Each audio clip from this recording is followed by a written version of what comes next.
I guess that holds true for track and field too. Yeah, certainly. Boy, tennis, so many things. Okay, let's get started. I'm sure we'll have more people who join us as we go along. A couple of quick announcements. Our roster is now 150 people, thanks to Chris Chestnut. Keep us up to date. We have 150 members, plus those who are out of town who join us on our monthly meeting. So we're very pleased with that. The second thing we're pleased with is our second newsletter is out. And certainly want to congratulate Tony and Scott for putting out an outstanding newsletter. We're already working on number 3, which will be out in the winter. And we have 2 submissions already. I think that's correct, Tony. And we're looking for more articles from more of our members. This is your opportunity to express your opinion, maybe write a biography about one of your favorite players, to talk about your best experience at a ball game, anything that you think might be of interest to our other members.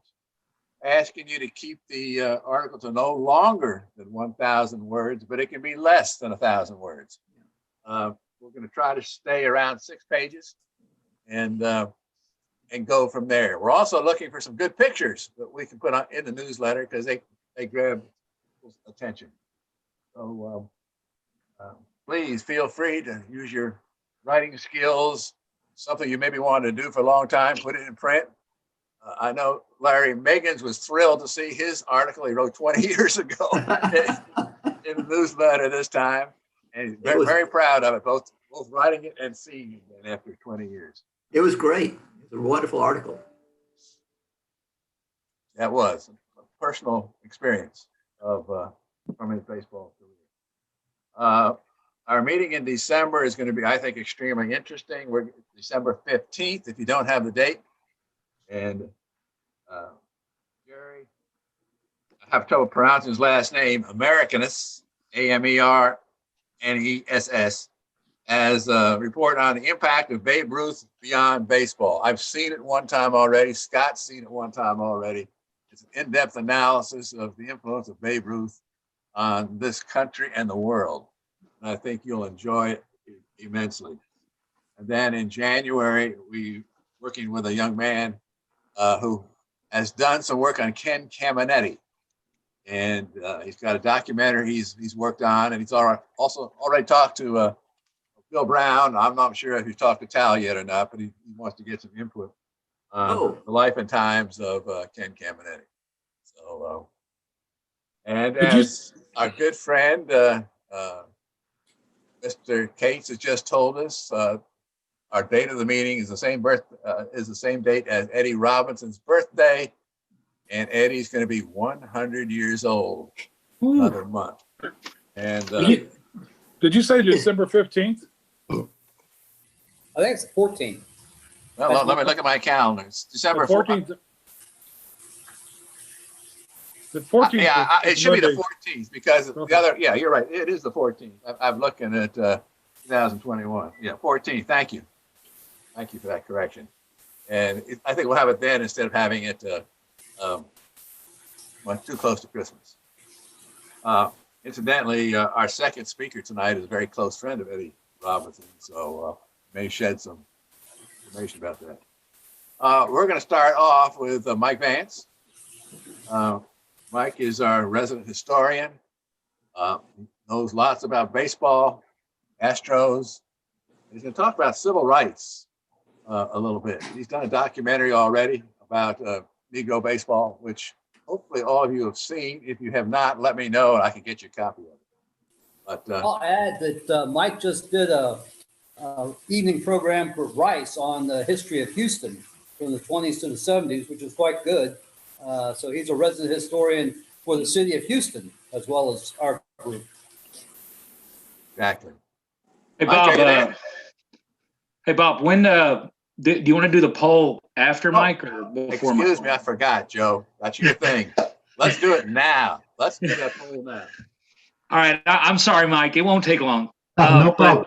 But I think I have some interesting questions that all of you may find very interesting as we move on to the off season. Not quite as interesting as what I heard from Tal a few minutes ago, but maybe up there. So we're going to take about 3 minutes to answer these. We can talk about this if you want to, but you should be able to see them now. Number one, what should be the Astros' number one priority this offseason? Then number two, are the 2017 Astros the best team in club history? Number three, if 2017 was not the best, which team was? If it was the best team in club history, which team is second? Number four, does Jeff Luno have a case against the Astros? And number five, for you historians out there, you probably would get this reference. Was there a quote unquote corrupt bargain made between Manfred and Jim Crane as Luno accuses? What was the deal?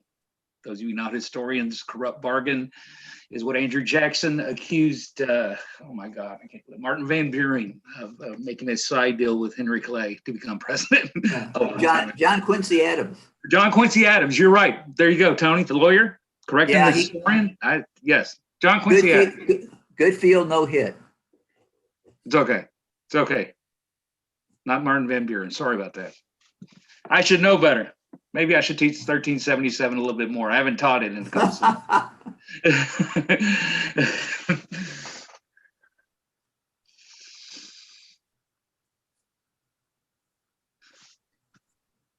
Okay. Everybody click on an answer.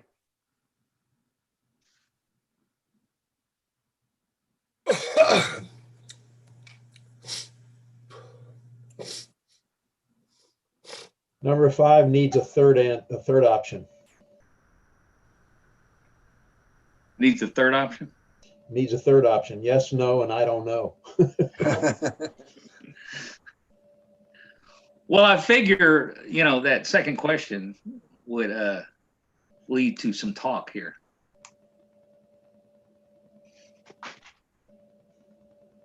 Let's let everybody vote, and then we'll go with Mike, and then we'll come back to this maybe between Mike and Paul. Yeah, that sounds right. I'll give you all about 20, 30 more seconds. I'll have to minimize it. We'll want a recount. Well, I can assure you, Tony, that I'm not using Dominion software.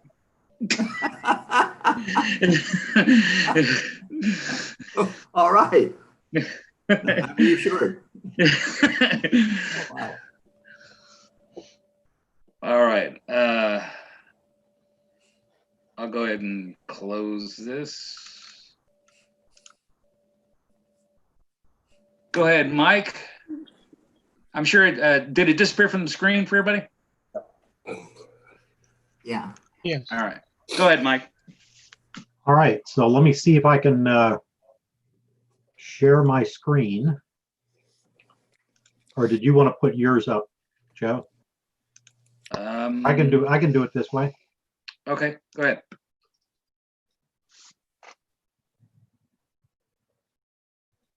Yeah, there we go. Okay. I see This your files. came out of that Negro League talk that Bob referred to earlier. And I had Bob Kendrick on there from the Negro League Museum in Kansas City. And there was a really good conversation that we had. Ended up talking about the anthem issues and the things that are going on with Black Lives Matter and all of that today. And so this is kind of an outgrowth of that. We all know the story about Jackie Robinson breaking the color barrier in 1947, thanks to Branch Rickey's efforts. Came up with the Montreal Royals in 1946 and then the Dodgers in 47. And we know about the incidents that happened with his teammates, Dixie Walker, at the time, older brother of Harry Walker, who managed the Astros, of course. Dixie Walker led a group of players that threatened to walk out rather than play with an African-American player. That got shut down. There were people on the Dodgers that came to his defense. Notably, Pee Wee Reese has been written up in history as a teammate that really supported him from the start. Leo DeRocher, though, also supported Jackie from the start. He ran in famously to opposition from some other teams. And the most famous incident came from the Phillies, and Ben Chapman, who was a former longtime player that was the manager of the Phillies, was just horrific in the abuse that they poured on Jackie. Jackie later said that that was the worst day that he experienced, was that opening game against the Phillies. The other team that really gave Jackie Robinson a particularly hard time is the Cardinals. And it's interesting to note that they came into Ebbets Field and threatened to not play, which is something the Phillies also did. But the Cardinals threatened not to play if Robinson took the field. Obviously, none of that happened. The Cardinals did play. In fact, took 2 out of 3 at that series. 2 players for the Cardinals stand out because everybody that was giving him trouble earlier in the year, most of those people backed off later in the season. They saw his performance, but Enos Slaughter and Joe Garagiola in particular on those Cardinal teams continued even into September.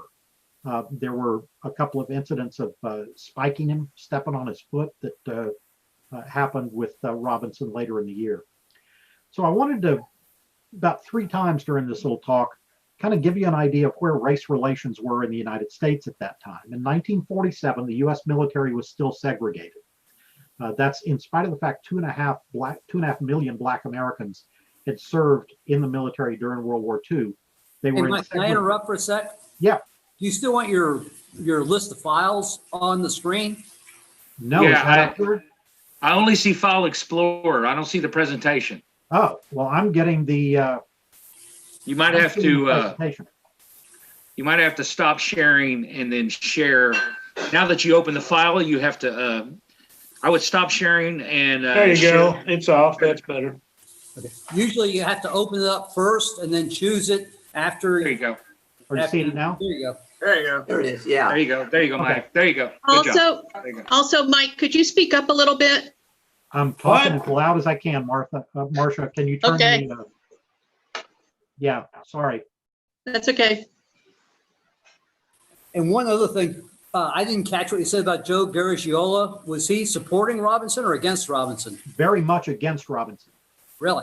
Yeah, he was one of the most egregious offenders in not only giving him verbal abuse, but a couple of times stepping on his foot and spiking him. Who was that? Joe Garagiola. Really? That's Seems very so surprising. on TV. He Can you make your presentation full screen? that it's full screen for me, so I don't know If how you hit else to Control do it. L and Acrobat, I think that works. Yeah, it's full screen for me. Okay, So I don't know what else to tell you, and I just Yeah. did Control L. So well, Gargiola's a poor guy from the St. Louis area. I'm surprised he came across as very avuncular, if I can use that word, on television. well, I can't speak to his image, but I know what he Yeah. did during that season. Yeah, So the United States in 1947, and you are getting the slide now, correct? right. Okay. America in 1947. Yeah. Yep. The military was still segregated by unit, but President Truman had a commission underway to study ending segregation, and that order did come around in July of 1948.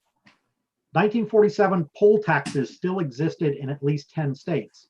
They were not all in the South. They were scattered around. 4 of them were cumulative poll taxes, which meant that if you missed a year, you had to go back and pay all the preceding years to catch up before you were allowed to vote. Sundown laws were still widespread across the United States, not just in the South, also in the West, also in the Midwest, meaning that towns wanted to be all white and African Americans were subject to arrest if they were caught after sundown in this town. In the 1940s, prior to 1947, and when Jackie made his debut, there were 7 very well publicized lynchings. There were race riots during World War II in New York City, Detroit, and Beaumont. And one was narrowly averted in Philadelphia. Robinson, of course, started the season in April of 1947, and 2 teams followed suit very quickly.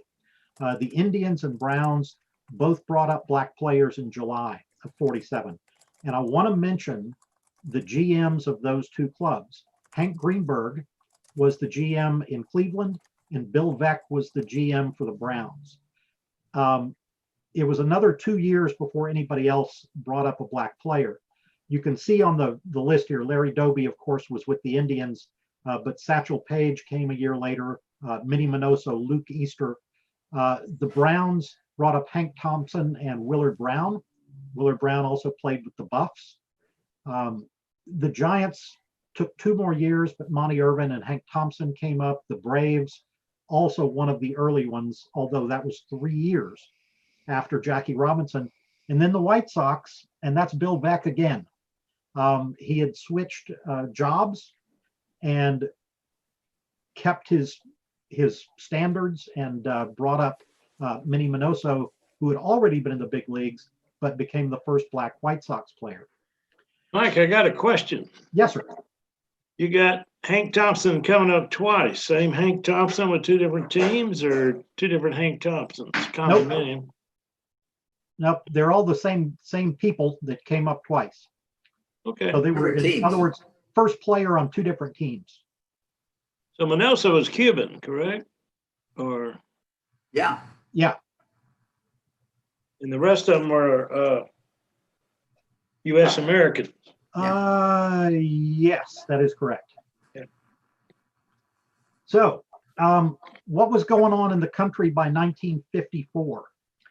That was the year that Brown versus the Board of Education, that ruling came down at the Supreme Court, but it applied only to schools. Now, there had been some legislation that happened earlier, all the way back to during World War II, that started wearing away at that separate but equal, and some of these Jim Crow policies. But after Brown versus the Board, segregation still existed in restaurants, hotels, bars, parks, movie theaters, toilets, and even phone booths. There were places where there were separate phone booths for whites and blacks. African Americans could go into department stores, but they were not allowed to try on clothes.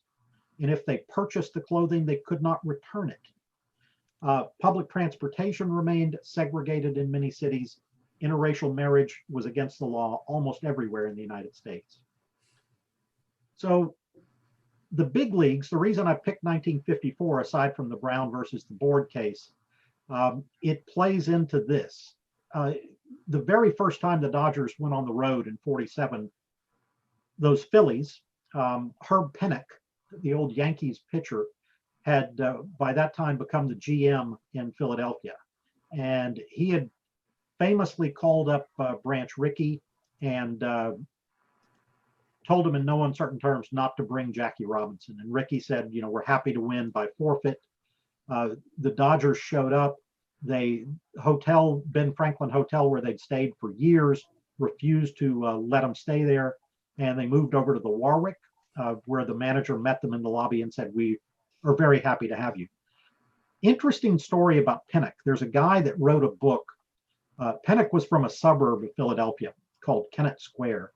And there's a guy from that little town that wrote a book about Pennock, and he is the only one I've found that denies the story. In 1946, Herb Pennock got 16% of the Hall of Fame vote. He died early in 1948, so less than a year after he had threatened to not play the Dodgers. And between the death and that opposition to integration, he went into the Hall of Fame at 82%. And I have not found another case where somebody made that big a jump within 2 years. So interesting story. So 1954, With one exception, all of the major league cities had hotels that would accommodate teams in their entirety, meaning white and black players. The exception was Baltimore. There were no hotels willing to lodge African-American players. There's also two things to note that year. St. Louis and Cincinnati had hotels that would house the players, but they wouldn't allow the players to use the dining room or the pool. Hank Aaron said in his book that it was almost impossible for a black player to find a restaurant in Cincinnati. It was over a dozen years since between the time Jackie Robinson broke the color barrier and when the last team broke the color barrier. And that was, of course, the Red Sox. Pumpsy Green that you see there with Ted Williams came up in July of 1959. But this is in reverse order. The other teams, and sorry, Max, but the Tigers had a really bad record. The Phillies that we've talked about before, the Yankees, those were the last four teams to finally integrate. In 1954, there were four teams that finally brought up their first black player. The three National League teams were first, the Senators were last. During that time period, there were only 22 black players in all of Major League Baseball. So there were opportunities, but teams tended to bring up one or two stars, and that was pretty much the end of it. In the minor leagues, obviously the International League was the first, and that was with Jackie. The Pacific Coast League was next, and they brought up a player, the guy on the picture at the bottom down there on the right, John Ritchie, was the first Pacific Coast League player, and he came up with San Diego, which was, interestingly enough, an unaffiliated team. It did not have a major league affiliation.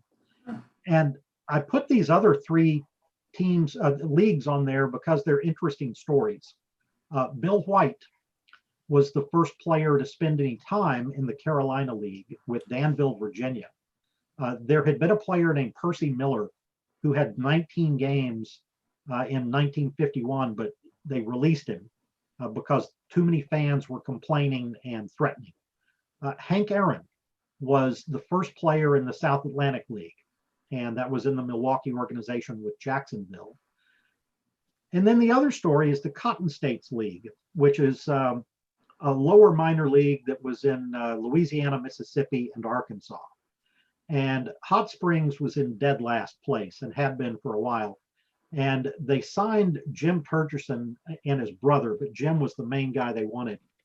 And it brought this, they signed him before the season, and it brought open revolt. The league came in and they threatened to force the sale of the franchise. Hot Springs backed down. They didn't sign him, or actually rescinded the signing. Turgeson went to court and lost the civil rights lawsuit against the league, with the premise being that they were a private business and therefore didn't have to provide equal opportunity. The Texas League had integrated prior to those three Southern teams or leagues that I mentioned. Dave Hoskins of Dallas was the first. Bob Boyd here in Houston in 1954 was the first local Buffs player. By 1956, all of the Texas League teams were integrated, but dining and hotels on the road were not integrated. Frank Robinson, who was playing with Tulsa, which was a Cincinnati AA club at the time, said that sometimes the black players were forced to be 4 players to a room with no shower available. There are stories of a lot of them having to shower at the ballpark because the hotels that they were put in didn't have a place to bathe. The lone exception was Shreveport, and Shreveport remained an all-white team. Louisiana went so far as to pass a law requiring that black and white players could not compete with each other or against each other in sports. What happened was that when a team went to play Shreveport, they had to leave their dark-skinned players at home. And I use that term because the Hispanic players, if they were lighter complected, they got to go to Shreveport.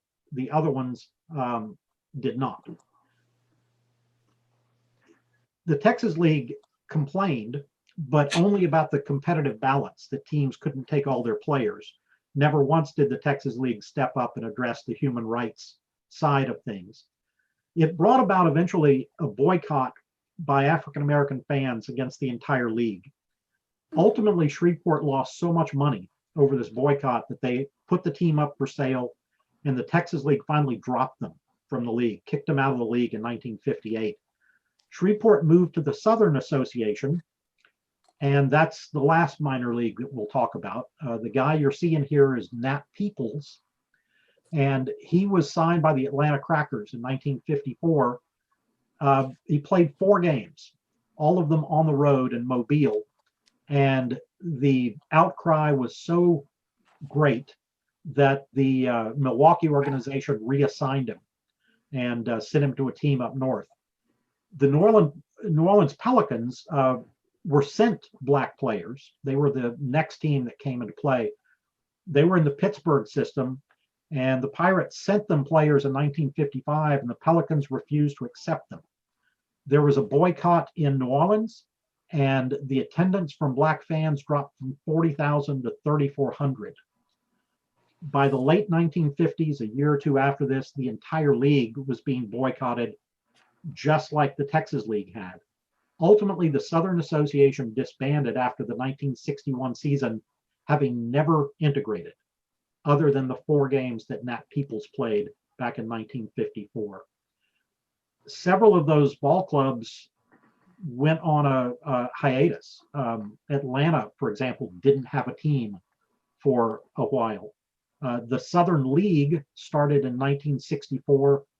Some of the teams went there, and some of them ended up in the Sally League, which of course had already been integrated. The fans' role in all of this, those boycotts took effect and made a difference.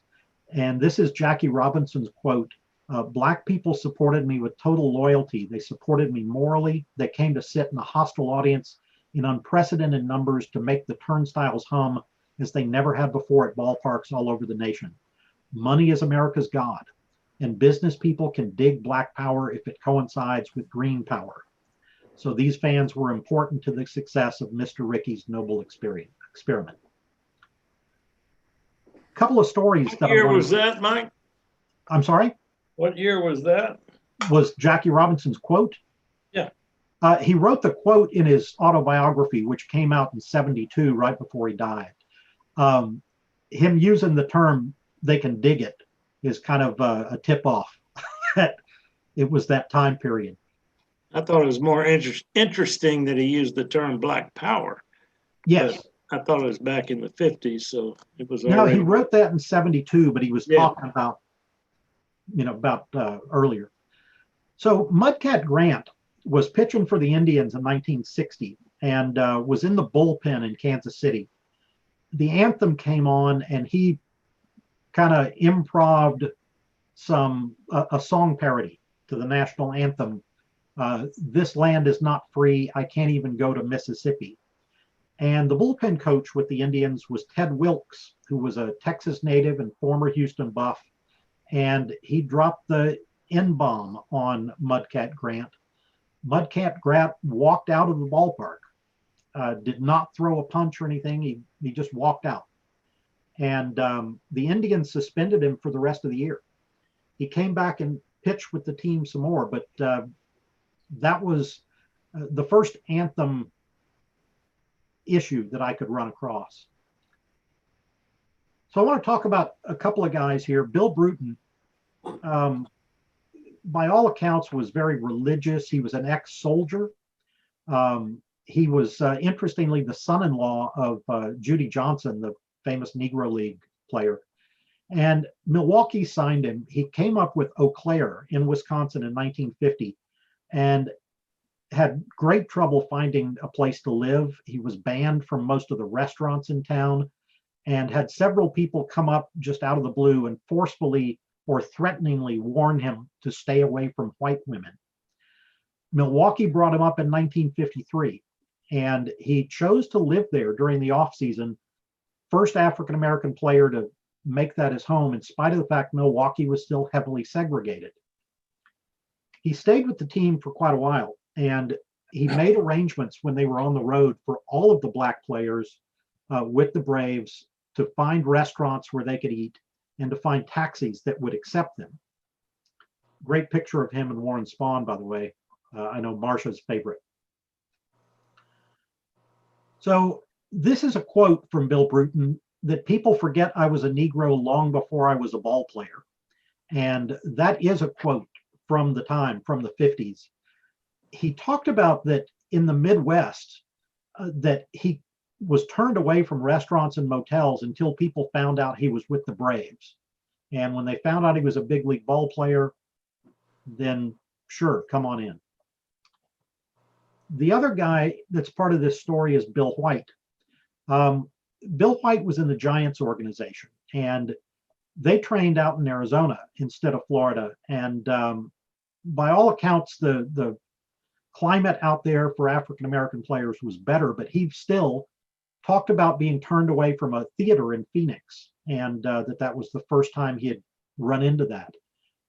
As I mentioned before, he had come up in Danville, Virginia in 1953 and took so much abuse that he asked the Giants to send him to a different team somewhere up north. But he was leading the Danville team in hitting, and the manager there refused. He said, no, we need him. So he stayed. It got so bad that at one point at a road game, he flipped off the crowd, and they tried to attack him. And only when his teammates crowded around him holding bats did they manage to get him onto the bus. Bill White got inducted into the Army, and they sent him to Fort Knox outside of Louisville. And he was on the baseball team there, and of course, obviously the star of the baseball team there. But he quit the Army baseball team after being refused service in a restaurant. This quote down here from 1980 is when he was talking about Bob Gibson, who was his roommate with the Cardinals. And he said, I think a great black athlete is sometimes tougher in a game because every black had it tough on the way up. So the reason I mentioned Bill White and Bill Bruton is because they're involved in spring training. Florida was notoriously segregated. Before 1962, only the Dodgers had integrated facilities in Florida, and that was because they had built their own. On all of the other teams, the black players stayed in segregated motels or with a family, ate in segregated restaurants, and used blacks-only taxis. Some of the major league teams went so far as to, and this is mind-boggling, separate the laundry by the race of the players whose laundry it was. Bill Bruton, he and Bill White led the way. All of the black players in the majors, and like we mentioned before, there weren't really that many of them, but they came behind Bruton and White as the leaders to do something about this. And Bruton, this quote here, as important as a ball club is to these cities, meaning the small towns in Florida, it can have a lot to say about housing if it wants to. So they pressured all of the teams. And during that spring training, 7 other teams found integrated facilities, which leads you to believe all that somebody had to do was force the issue.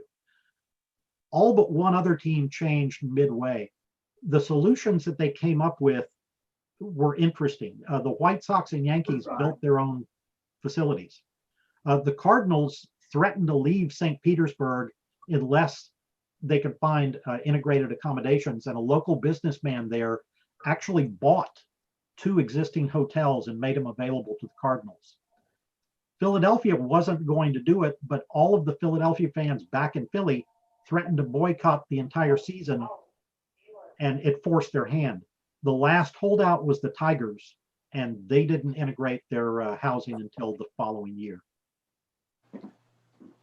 In 1964, in America, this was a year after the Medgar Evers assassination. It was the year of the Civil Rights Act that LBJ had actually written years before, but finally got passed when he was president. The poll taxes were finally outlawed by constitutional amendment, but there was still unrest yet to come. The famous Selma, Alabama bridge was not until the following year. In baseball in 64, there were no African-American managers anywhere in baseball, only scouts. The lone exception was Buck O'Neill, who was a coach for the Cubs, had been named in 62.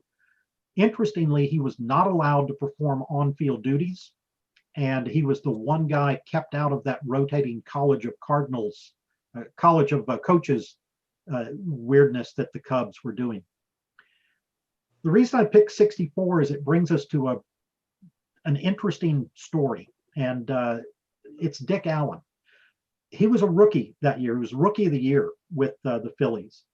And you've seen the history that the Phillies organization had, and it was one of the worst ones in baseball. The fans, right from the start, and Dick Allen was the first black star in Philadelphia baseball. They were throwing things at him on the field, all kinds of things, bottles and batteries and trash. They screamed at him, booed him. They went so far as to go to his house and dump garbage on his yard.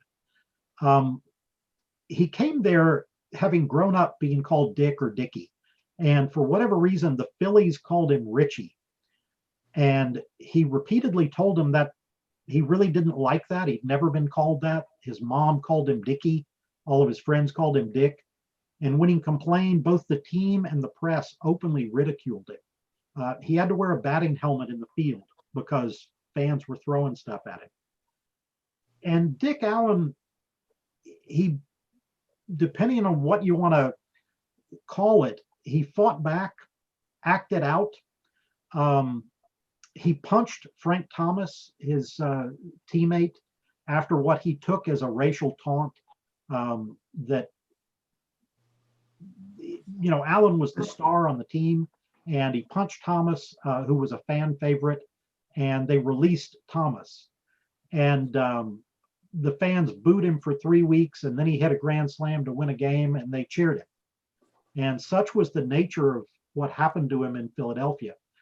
By 1967, and certainly into 68 and 69, he was regularly showing up late to games. A couple of times he came in smelling a beer. He started a thing where he wrote words around first base in the dirt with his toe. And everything that he did seemed to really make both the press and the fans and the management unhappy. They traded him to the Cardinals. A year later, he went to the Dodgers. A year later, he went to the White Sox, and he won the MVP. He refused a trade to Atlanta in '74 because he said he wasn't going to the South, and it ended up back in Philadelphia again. Had a lot of trouble. Interestingly enough, in 1976, I guess it was, 76 or 77. Anyway, the Phillies finally won the East, and he had alienated half of the team. Ended up having a celebration with just 4 of them. Mike Schmidt, Gary Maddox, and Dave Cash joined him, and they did their celebration with champagne in a supply room away from the other team. The Phillies released him. He was traded for the last guy that I'll mention, and that's Curt Flood. Can I say something about Dick Allen before you get to Curt Flood? Yeah, sure. Houston connection. Opening day, Astrodome, 1965, after Mickey Mantle, Chris Short pitched a 2-0 shutout against Bob Bruce and the Astros, and the only 2 runs and the first home run in the Astrodome regular season was hit by Dick Allen, a 2-run shot. I think it was the 6th inning. Yes. I was at the game to right center, but oh, cool. A little bit of history there. So. Yeah. Curt Flood, by the way, a native Houstonian, was traded for Allen in that trade from the Cardinals to the Phillies. Curt Flood, like I said, born in Houston. He grew up in Oakland, moved out there when he was a pretty young kid. And he had famously had an error in Game 7 of the '68 series against the Tigers. And St. Louis really never forgave him for that. He got trouble after that year over a $15,000 raise. The entire team had a boycott over pension contributions to start the 69 season. At the end of the season, he was traded. The person who notified him with the Cardinals was a very, very lower level employee on the team. And given what I've already talked about with Philadelphia, you got to think Flood was correct where he said Philly fans are racist and he's not going to go. That was part of it. The reason he's in this story is because that court filing, when he challenged the reserve clause, very pointedly referred to slavery and very pointedly referred to race throughout that court filing. This is one of the quotes. This is him and Bob Gibson getting their gold gloves. He's talking about, after 12 years in the major leagues, I do not feel that I'm a piece of property to be bought and sold, irrespective of my wishes. I believe that any system which produces that result violates my basic rights as a citizen and is inconsistent with the laws of the United States and of the several states. He used some of the same legal arguments that have been in other race-related arguments. So you could, I think, easily make the argument that there was a big race component to this challenging of the reserve clause.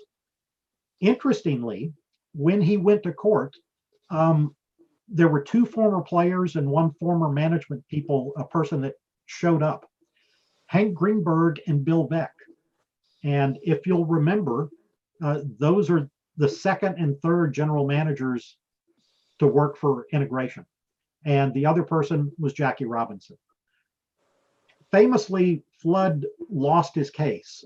5-3 was the vote at the Supreme Court level, but even some of the people that voted against Flood kind of gave a warning that the antitrust exemption that baseball had was on very thin ice. Justice Powell, Lewis Powell, recused himself because he owned a bunch of Anheuser-Busch stock.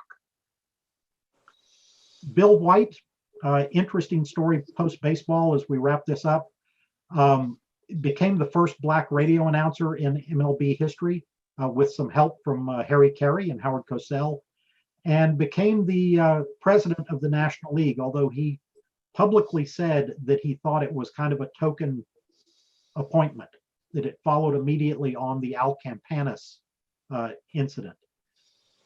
When he retired from that job, the owners were going to throw him a dinner, and his quote is, "Tell the owners I said the hell with him." And tellingly, Bill White titled his autobiography Uppity. Wow. So we'll end and let Jackie Robinson himself have the last word.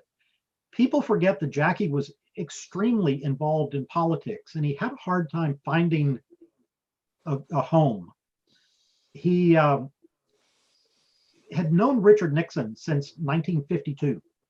They're both Southern California guys, and they had known each other and been friends.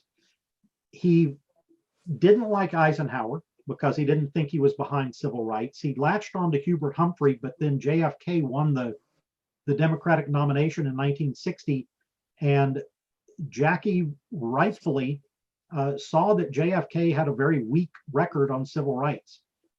He ended up backing Nixon, and it brought on a lot of trouble for him. He clashed with Malcolm X very publicly. By 1964, he was at the Republican convention and got challenged to a fight on the convention floor over race issues. He ended up supporting Humphrey over Nixon in '68. And these are a couple of quotes here. "I've grown wiser and closer to the painful truths about America's destructiveness." Jackie famously said in that autobiography that he would not stand for the national anthem, and said that, "I know I am a black man in a white world." And this is the quote toward the very end. The book was "I Never Had It Made." That was the title of his autobiography.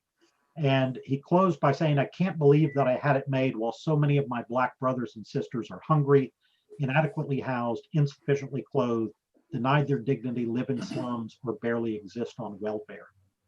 And that's a side of Jackie Robinson that I think has been forgotten. But clearly the message here is that him breaking the color barrier was certainly not the end of the story.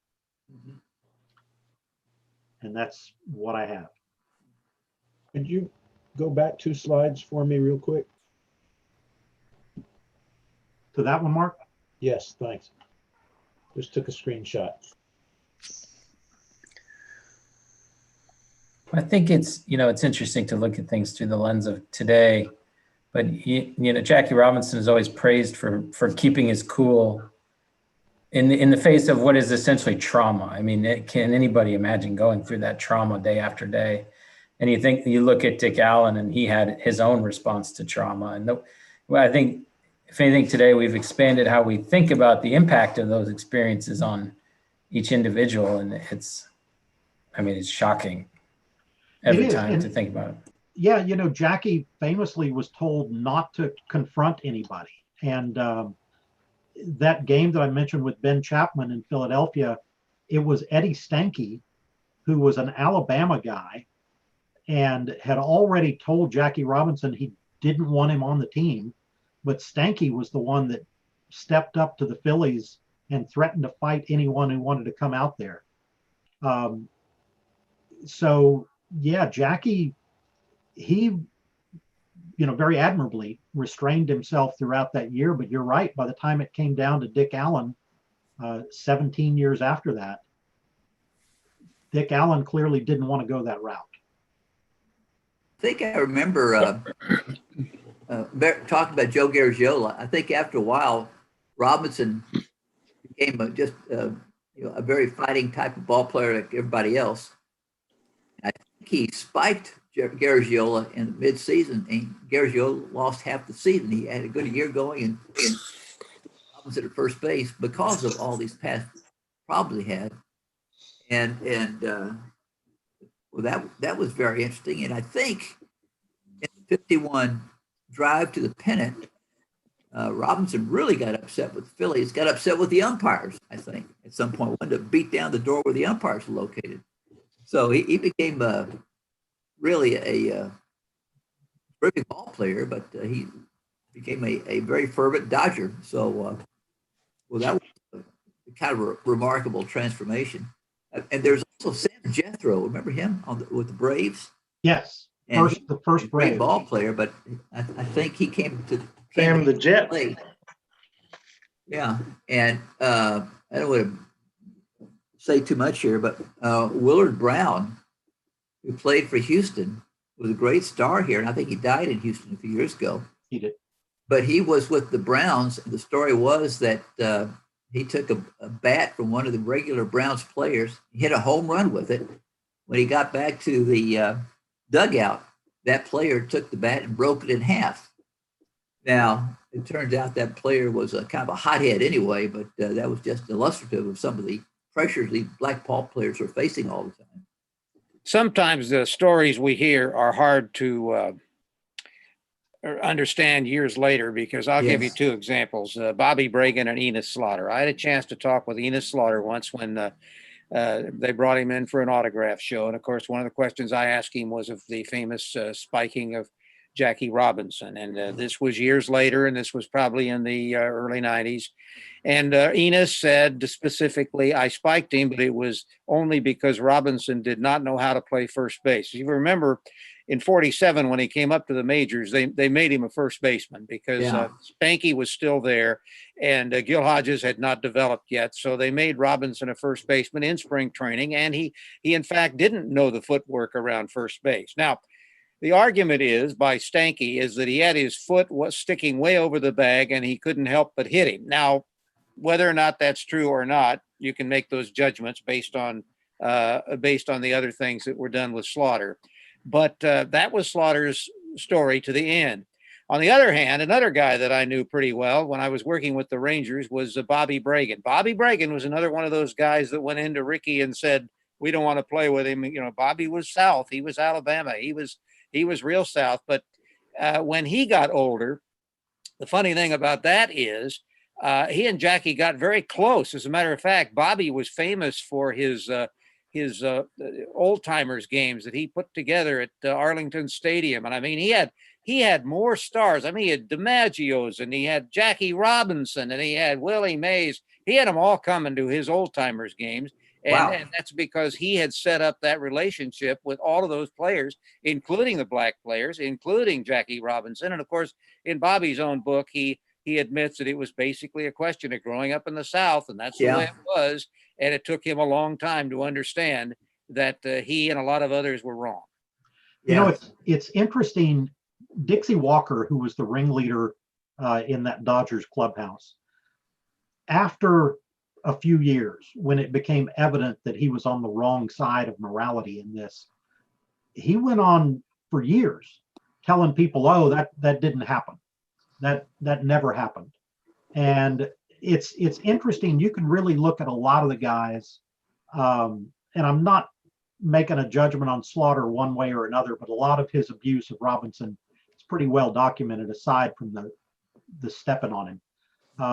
But you can find a lot of these guys that in later years went back and denied that any of that other stuff ever happened, except it's like in the papers at the time, and people remember it, so it happened. Yes. Wow. A lot of that stuff's interesting in the perspective of things. We had Ed Stevens, Big Ed Stevens from Galveston, who's since passed away, talked to us about 8 or 10 years ago in SABR.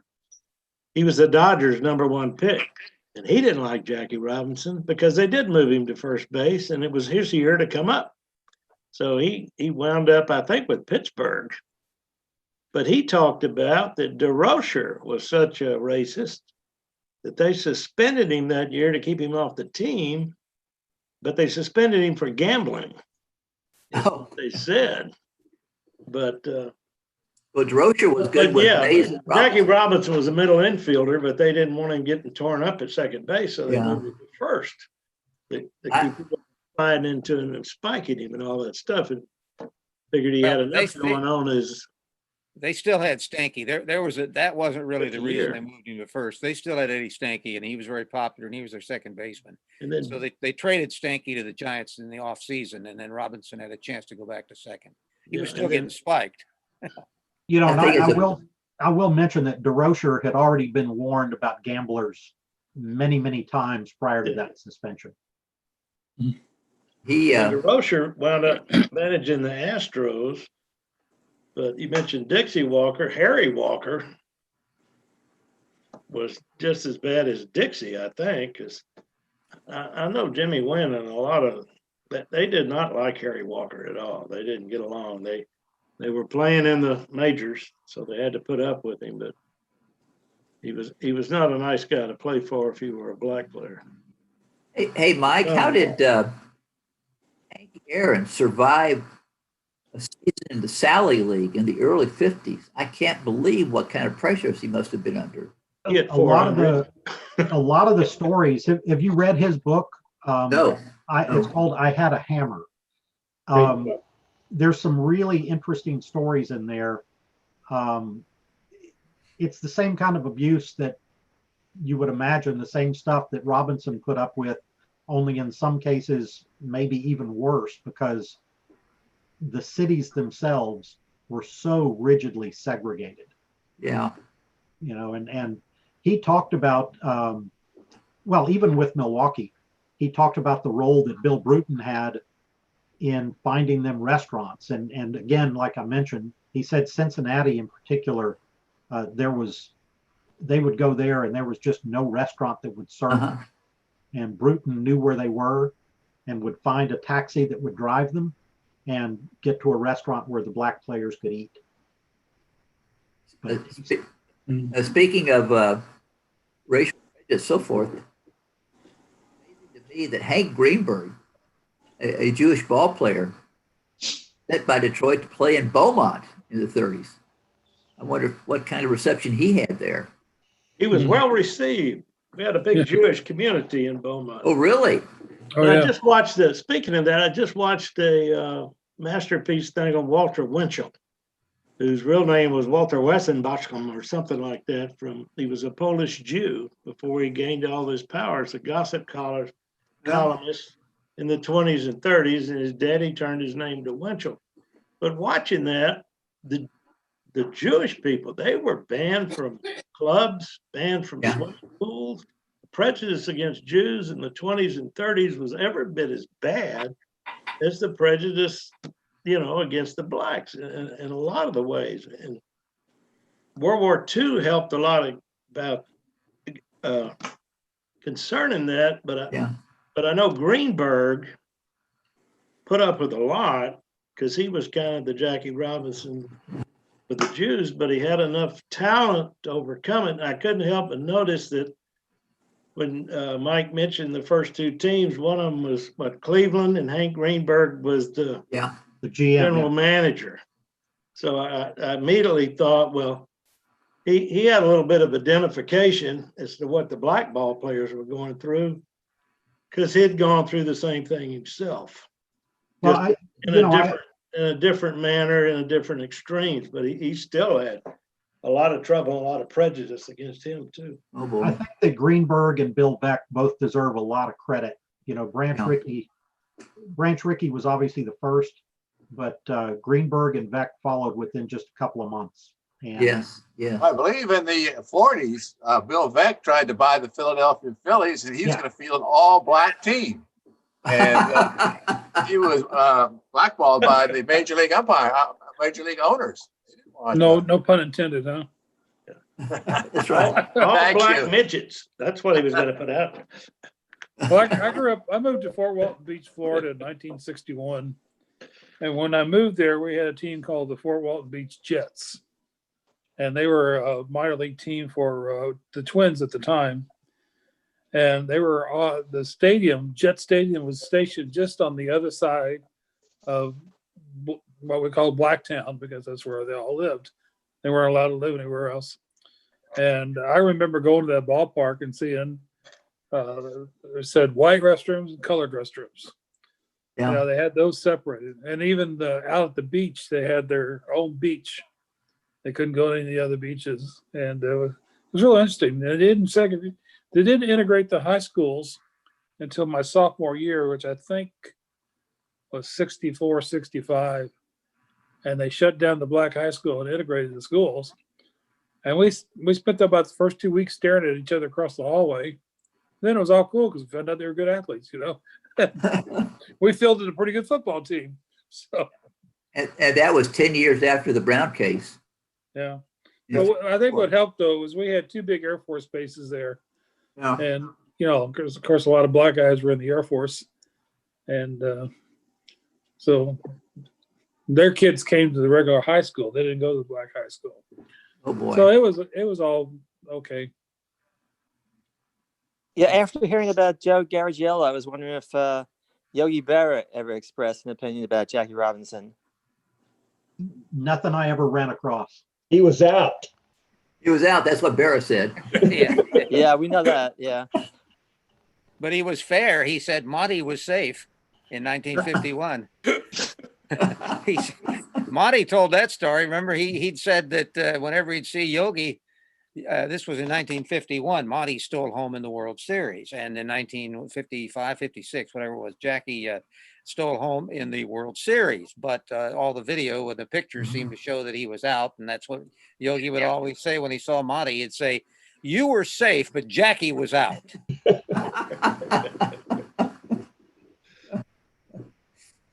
Well, Barra endured Steinbrenner, so I guess he had a great depth of human understanding.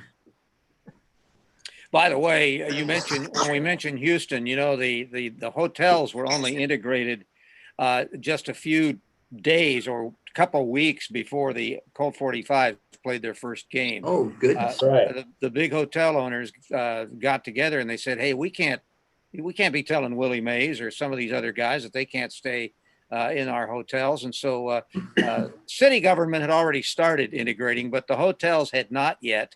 And that was what forced them over the top. The irony of this is that we'd been playing in the American Football League here for a couple years, and they were segregated. They couldn't all stay in the same place.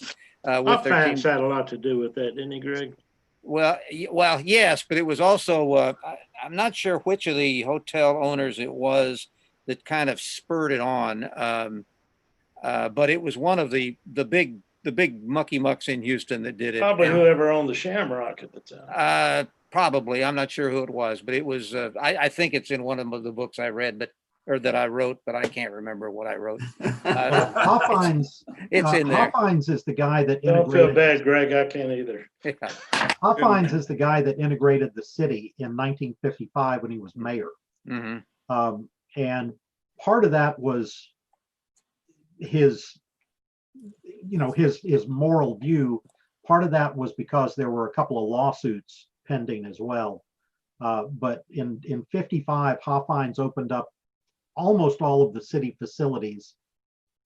He had opened up as early as 53, the libraries. But by 55, it was golf courses and parks and city buildings and city restrooms and things of that nature. I think Hoffines owned the radio station that broadcast the Buff games back in the 50s. Yes. He had one of them, yeah. Yeah. Well, okay, it was Jack Harris. Actually, I just found the spot in the book. It was Jack Harris, the radio TV executive, asked Colt 45 owner Roy Hoffines what would happen when teams with top black players would have to send their players to stay at separate hotels. So it was then taken to the big man at that time, John Jones, whose Houston endowment also owned 3 major hotels. And on April 1st, just before the season opened, all hotels were open to everyone. So that's how close it was here in 1962. Goodness. Yeah. Terrific job, Mike. Terrific job. Appreciate it so much. Thank Any you. more questions for Mike? Vance?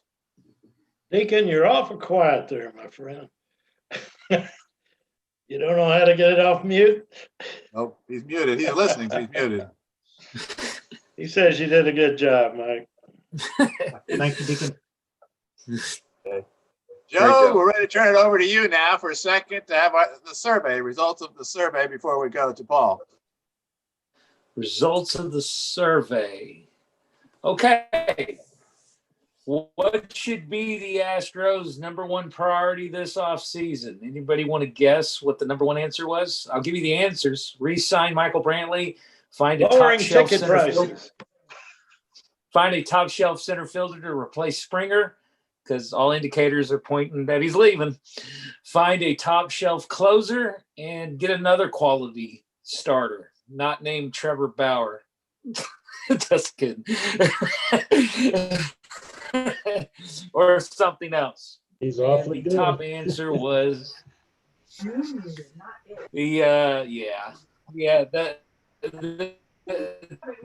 top answer was get another quality starter. Good. So I'm curious as to would Houstonians accept Trevor Bauer for everything he said and done about us?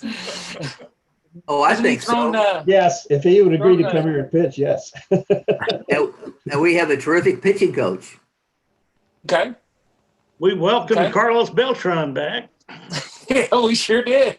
Well, Bauer only wants, no matter what, a 1-year contract. So that actually, he'd want a whole heck of a lot of money, but he only wants 1 year. So that'll make him attractive to a lot of teams.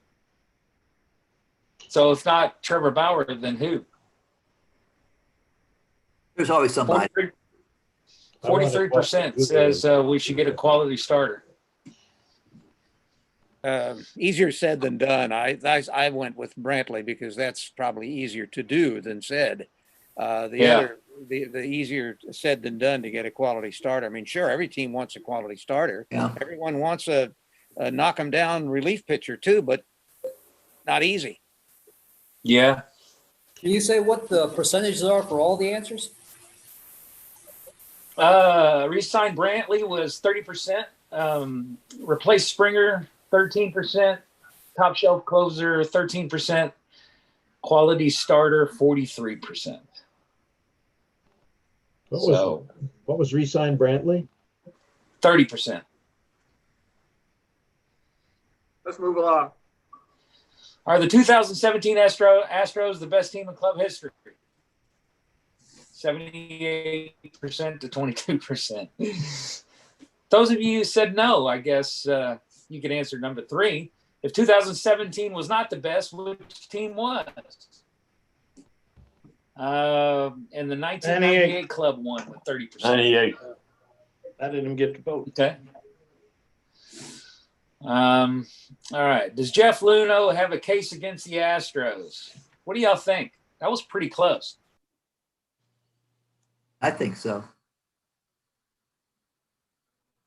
He'll get some money, whether he has a case or not. He'll get No. some money through arbitration. No, 57%. Well, 57% said no. I don't think you'll get paid the full amount if it's 22 million, and if that's the bottom line, they'll settle for something. I mean, I don't know. I mean, I don't have all the facts in that situation. How do you? It's going to have to come out in discovery. Yes. Yes. And that goes with number 5. Was there a corrupt bargain between Manfred and Crane? As Luno accuses. 65% said no, 35% says yes. What is that corrupt bargain if there was one? No. You get to keep the you get to keep the team, Crane? You get to get to keep the World Series trophy if you sacrifice your manager and your general manager. And I don't know how the players get to walk. Maybe that can be your next book. Yeah. I think Crane is still in litigation over the purchase of the club years ago, where he was told that the TV or cable revenue is going to be a lot more than it was, or something like that. I think that case is still alive and pending. So, yes, and that was stupidity on 2 people's part. Be honest. Drayton had no idea what he was buying or selling or doing with the TV thing, and Crane didn't either. And they were all one sold the other one on something, and the guy who came out, of course, was Drayton, because he got the extra money for the team. But Jim Crane didn't know what. Those of us that work in the television business at the time said this is pie in the sky, and it's going to cost. His name? George Steppen. Who was the guy? Postolas. Yeah, George Postolas. Postolas. Yeah. Postolas. Yeah. It was shaky. Okay, let's move right along. We're very pleased to welcome to our meeting tonight Paul Rogers. Paul is the Dean Emeritus of the law school at SMU, and very active in SABR through the years, very active in the Dallas chapter. And he was good enough to bring to us 2 outstanding speakers at SABR 44. A guy named Bobby Brown and another guy named Eddie Robinson, who's he's close friends with. Paul, we welcome you to our group, and we turn the meeting over to you. Thanks, Bob. Thanks very much. Can you all hear me? No. No. Speak up. Can't see you either. I can see him. He looks younger than Paul Robinson and Bobby Brown. Eddie Robinson. Where the heck is he? Oh, there he is. Okay. Out of the French doors. Where you at, Paul? Can you hear me now? It's muted. I can hear you, but it's very low. It's real low. Let me try to turn it up again.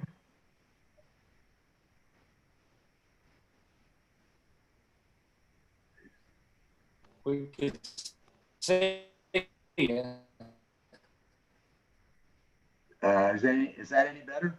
A little bit. Slightly. May need to speak closer to your computer. Yeah, it's usually not a problem. I can raise my volume. So let me try to. Getting better. Is that any better? Oh, that's great. Oh yeah, it's a lot better right there. Yeah. Okay. All right. Great. Sorry about that. Well, thank you. Thank you for having me. I just talked to Eddie Robinson a couple days ago, and he's doing great. I wish I was mentally as sharp as he is. And he's. How old is he now? How old is he? He's 99. He'll be Birthday next month, doesn't he? December 14th, yeah. And so, Bobby Brown is still turned 95 this fall, and he's still doing well too. My goodness. So they're two giants. So I was going to talk to you about Robin Roberts. So I thought I've got let me see if I can share the screen. Are you all seeing that? Yep. It's coming. It's coming. There you go. Okay. So I wanted to talk a little bit about my relationship with Robin Roberts. I wrote 2 books with him, and then sort of close by talking a little bit about his time in Houston with the Astros near the end of his career.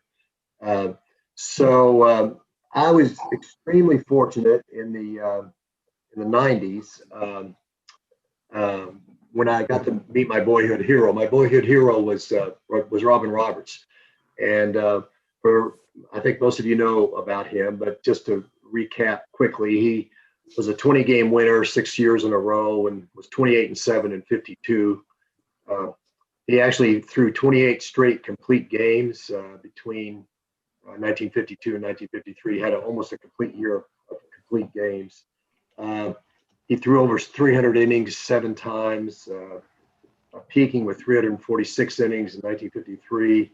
Started the National League started the All-Star game for the National League 5 times. Was an opening day pitcher 13 times, including in 1966 for the Astros. And he finished his career with 286 wins and was elected to the Hall of Fame in 76. Made the cover of Time magazine and had quite a storied career. Of course, for him, his career peaked in 1950 when the Whiz Kids won the pennant on the last day of the season against the Dodgers. And we were talking about Jackie Robinson earlier. There's a really interesting Jackie Robinson story. Robin really liked and appreciated Robinson as a competitor, as a fine ball player.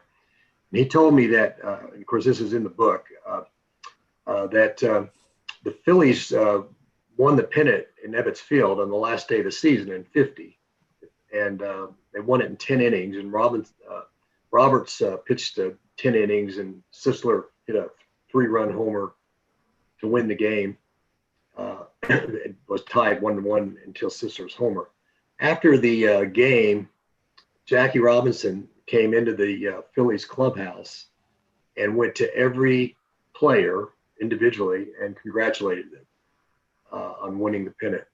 And of course, this is the Phillies were the team in 47 who had given him such a rough time.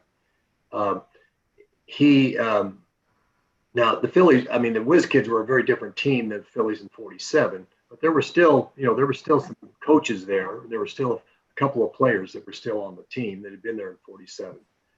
But anyway, Robin just thought, he told me I never would have thought to do something like that. And Jackie, he really just thought Jackie had incredible amount of character. So the question, people ask me why did I like Robin Roberts? And as a kid, I mean, we all had heroes. Probably a lot of you who grew up in the 50s, Mickey Mantle was your hero, or maybe Willie Mays. But for some reason, I grew up in Wyoming, and of course there were no teams. There were the Denver Bears and the Billings Mustangs were the closest teams, and they weren't very close. They were 300 or 400 miles. And for some reason, I just liked the Phillies from the game of the week with Dizzy and Buddy Blattner. And I think I like their uniforms with the big numbers on the back. And so Robin Roberts became my guy, and because he was the best player. Now this was the Phillies were already not very good. They were very mediocre by the mid 50s and got really bad in the late 50s. But when I was, I sort of tuned in 1956, and Robin was going for his 7th straight 20-game season and didn't make it. Ended up 19-18. But and then in 1960, I got a letter from him, that my grandfather had arranged through a mutual friend, and I was like 12 years old and playing Little League, and I got this letter from Robin, and of course that was an incredible thrill. So fast forward 32 years, and 1992, a friend of mine invited me to a Equitable Timers game luncheon that was held in Arlington before an old Timers game the Rangers were hosting. Bob Gibson was speaking, and so I went and hear Bob Gibson. And so we're in this big ballroom and seated at our table, and in walks Robin Roberts. And all of a sudden I was 11 years old again, and I couldn't eat. I had sweaty hands, the whole bit. And so the friend who'd taken me said, "No, we got to meet Robin. We got to meet Robin." So afterwards, after the luncheon, we sort of waited till everybody. He was signing autographs for half the ballroom, and we waited until he walked out. We sort of followed him to the elevator, and my friend went up, who's a trial lawyer, and I wasn't a trial lawyer, so he's much more aggressive than I am. Went up and said, "Mr. Roberts, would you have time to have a Coke with us? My friend here, you're his boyhood hero." So Robin said, "Well, I've got a tea time. I can't do it right now, but why don't you all come out and have breakfast with me tomorrow? Bring your wives. My wife's here." So that's what we did, and it ended up being about a 2.5-hour breakfast, and he told me that he didn't want to write his memoirs, so because I wasn't asking him to write memoirs or anything. It just in the course of the breakfast. But a few weeks later, literally in the shower, I had this idea about writing a book about the Whiz Kids. And I always thought that I would start writing baseball books when I retired from being a law professor. And I was far from retired, but I realized that nobody had written about the Whiz Kids. I mean, there are all these books about the Yankees in the 50s and the Dodgers in the 50s, but really nobody had talked about the Whiz Kids. And I knew that Robin loved the Whiz Kids because that was his only pennant winner. And so I called him up. I had his number. I called him up and told him my idea and asked him if he would write it with me. And he said he'd love to. Let's do it. And so I always say I felt like I was the dog that chases the car and catches it. What do I do? But it was the start of a great friendship, and we ended up doing 2 books. This is the Whiz Kids book that was the first book we actually did, and then I prevailed upon him after about 5 or 6 years to do his memoirs. This is just a picture of us working together. And I had so many incredible experiences with him. He was at my house working on the book, and we watched OJ take his ride in the Ford Bronco. I flew back to meet him in Philly, and in '93, and we had because there was a Whiz Kids big card show with the 80 Phillies and the 50 Phillies, and all the Whiz Kids were going to be there for me to interview because I wanted to interview all of them. And Eddie Sawyer, the manager, was still alive, and we went out and interviewed him, talked to him. He lived in Valley Forge. We went to West Point. Robin's son Danny was the coach of West Point at that point. We went up to see them play at Ithaca College. And Robin was 68 years old then, and he got out and played pepper with those West Point ball players, and they couldn't get a ball by him. He was having the best time. He was just knocking the ball off their shins, and then he was supposed to make an appearance in Atlantic City at a casino, and so that was that same weekend. He dragged me along and he drags me to this VIP reception, and pretty soon I'm talking to Duke Snyder and George Kell, and then I'm talking to this guy with a flat top who's had the worst. I mean, he just swore like a sailor. I didn't know who it was, and it turned out it was Al Barlick, the Hall of Fame umpire.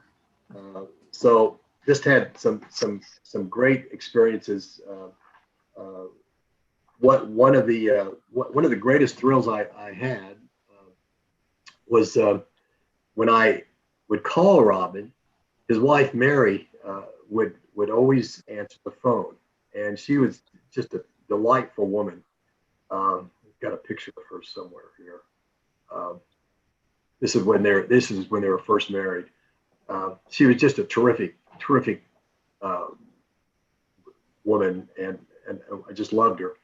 She would always answer the phone without fail, and we would chat. She'd ask me about my kids, and I'd ask her about her grandkids, and then she would say, Robin, it's Paul. And that was always the biggest thrill for me. You know, it's not this nutcase from Dallas. It's not the law professor. It's Paul, first name. And so Robin, without fail, would get on the phone and say, Paul who? Just to knock me down a step or two. So we just had a lot of fun. Once when I was in Tampa, he lived in Temple Terrace. He'd ended his career coaching baseball at University of South Florida, and in fact, he coached his youngest son there.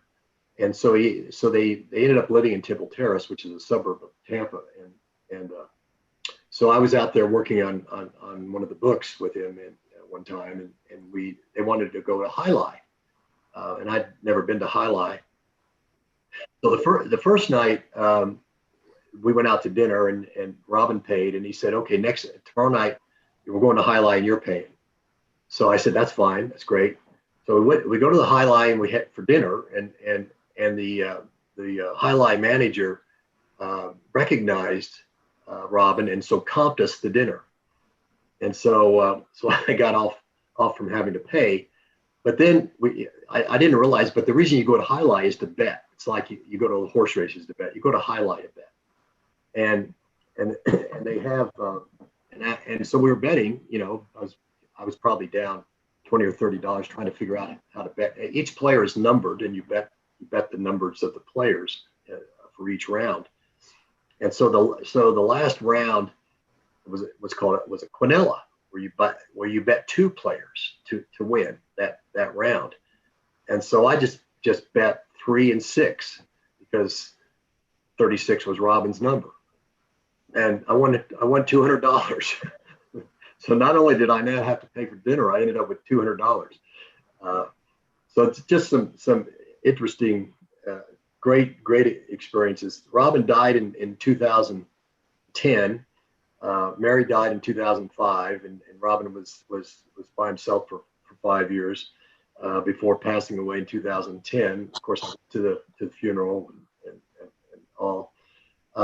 But one of the fun things about working with Robin was just a terrific recall, and he just had a great memory and wonderful stories, and so we put him in the books, obviously. But I'll just tell you a couple that sort of a couple of my favorites. He was in 51. The Dodgers were in another pennant race, and Roberts pitched really well against the Dodgers in Ebbets Field, and so it's late in the season. The Phillies are out of it in 51, but the Dodgers are not. And of course, that's the year that the Giants came back, and Bobby Thompson's home run and all that. But so so Robin's pitching, and he's at his locker before the game. Granny Hamner's got who's the shortstop, has got the locker next to it. And somebody comes in, and a clubhouse attendant comes in and hands Robin a note. And so Robin opens the note, and the note says, "If you pitch today, I will kill you. We have rifles all around." And so Robin, didn't think a whole lot of it, but he showed the note to Granny, and Granny sort of laughed it off. And so Robin went out and didn't tell anybody else about it. And so they go out to warm up, and Granny's right by Robin's side and says, I see him on the rooftop. I see him." And so Robin, get a life, Granny, leave me alone. And so Robin takes the makes the first pitch, and he's getting ready to make the first pitch, and he's wondering, what if there is really somebody on the roof? And so he throws the first pitch, and then just lays flat on the ground, just prone, just falls on his stomach, and nobody knows what's going on. And Robin gets up and looks over at Hamner, and Hamner's at shortstop, just laughing like crazy. And so it turns out the Dodgers got, I think, 2 or 3 runs off Roberts in the first inning. And so when Robin finally got him out, and they're running off the field, and Granny runs by Robin, and excuse my English, but it says, "Robin, don't worry about getting shot today. You ain't got shit."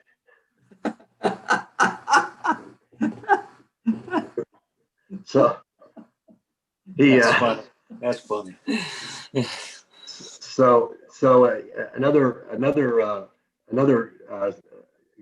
great story involves Satchel Paige, and so Robin was barnstorming after the season. He was on a team that had gone over to Japan to play, and then they came back and they played a couple exhibition games in Los Angeles against the Satchel Paige All-Stars, a team that Paige put together of mostly black players.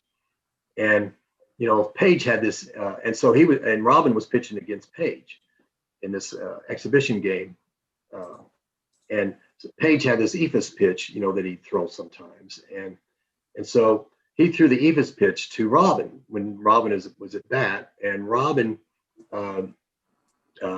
timed it and got a base hit up the middle.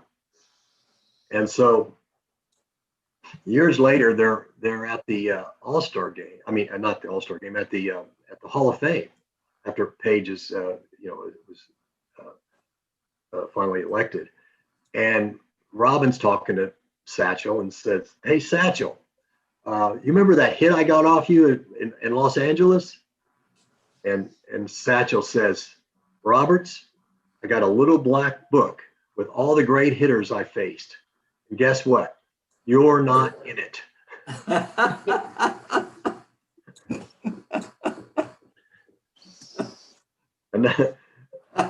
Another great story is that I like is so in the 55 All-Star game, Roberts is going to be the starting pitcher for the National League, and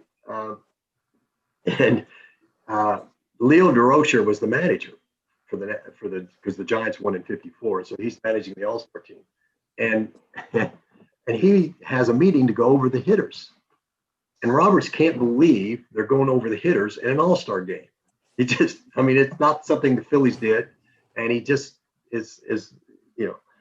And so when they come up to how they're going to pitch to Yogi Berra, DeRocher says, "So how are you going to pitch to Berra?" And Jackie Robinson is sitting right next to Robin, and Robin says, "I don't know, but I'll tell you what, he has a beautiful wife, and I don't know how he did it."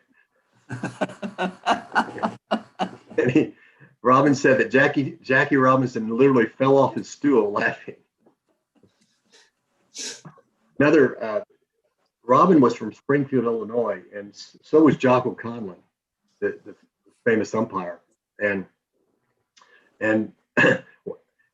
Robin didn't get kicked out of games very often, but one time he got really mad at Conlon at a I think he called a balk on him, and so Conlon threw him out of the game, and and so when they ran into each other in Springfield in the off season, Jocko said, "I wouldn't have thrown you out of the game, but when you called me a little Irish prick, I knew you meant it." So just a couple of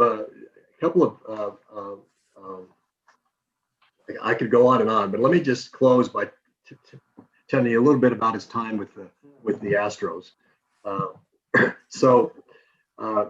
So Robin resurrected his career with the Orioles, with the Baltimore Orioles, starting in '62. He really had some rough years with the Phillies, with some bad Phillies teams. He signed with the Yankees, and the Yankees released him without him ever appearing in a game. And then he signed with the Orioles, and in 1962, I think he won 13 or 14 games, and had the second lowest ERA in the American League. And so he had some good years. But in '65, the Orioles were going with the youth movement, and Robin wasn't pitching much, so he asked for his release because he just wanted to go home to Philly if he wasn't going to pitch. And so he goes home, and 3 days later, Paul Richards calls, the GM of the Astros, and he ended up signing with the Astros within a few days. So this is 1965 in early August. So Robin's then 38 years old and had 276 big league wins.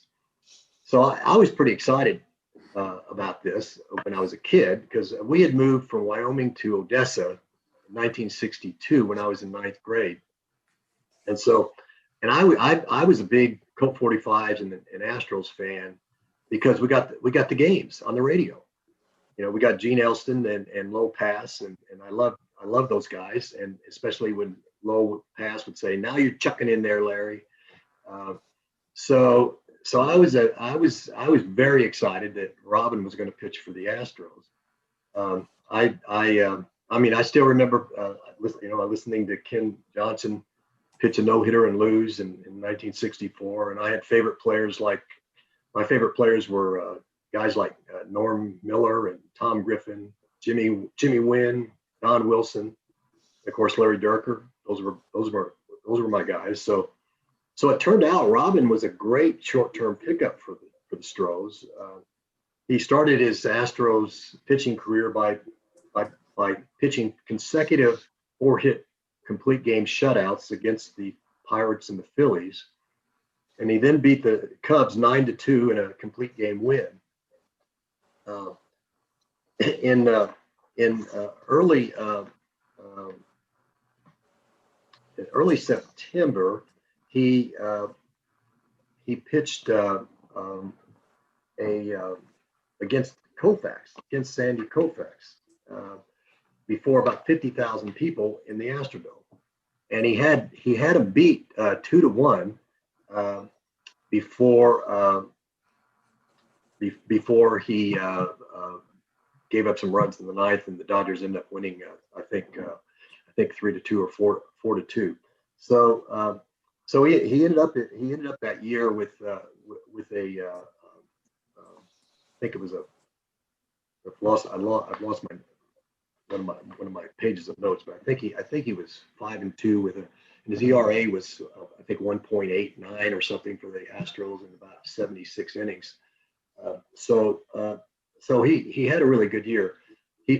Paul Richards, he however hurt his arm finally after all those innings in that game against Koufax, and he ended up having off-season elbow surgery for bone chips, but Paul Richards signed him again, and for the '66 season. as I mentioned, he started the 66 opening day for the Astros because Turk Farrell was supposed to start, but came down with a sore arm the day of the game. And so Robin is sitting by his locker when Grady Hatton, the manager, hands him the baseball. But he did struggle with the Astros. He had some good games and some not so good games in '66, and so 4th of July, he's 3-5 with an ERA of about 3.8, and Grady Hatton calls him in to his office. Now Robin has a great sense of humor, and this is one way in which it came out. Oh, I wanted to got a lot of slides, but I wanted to particularly show these.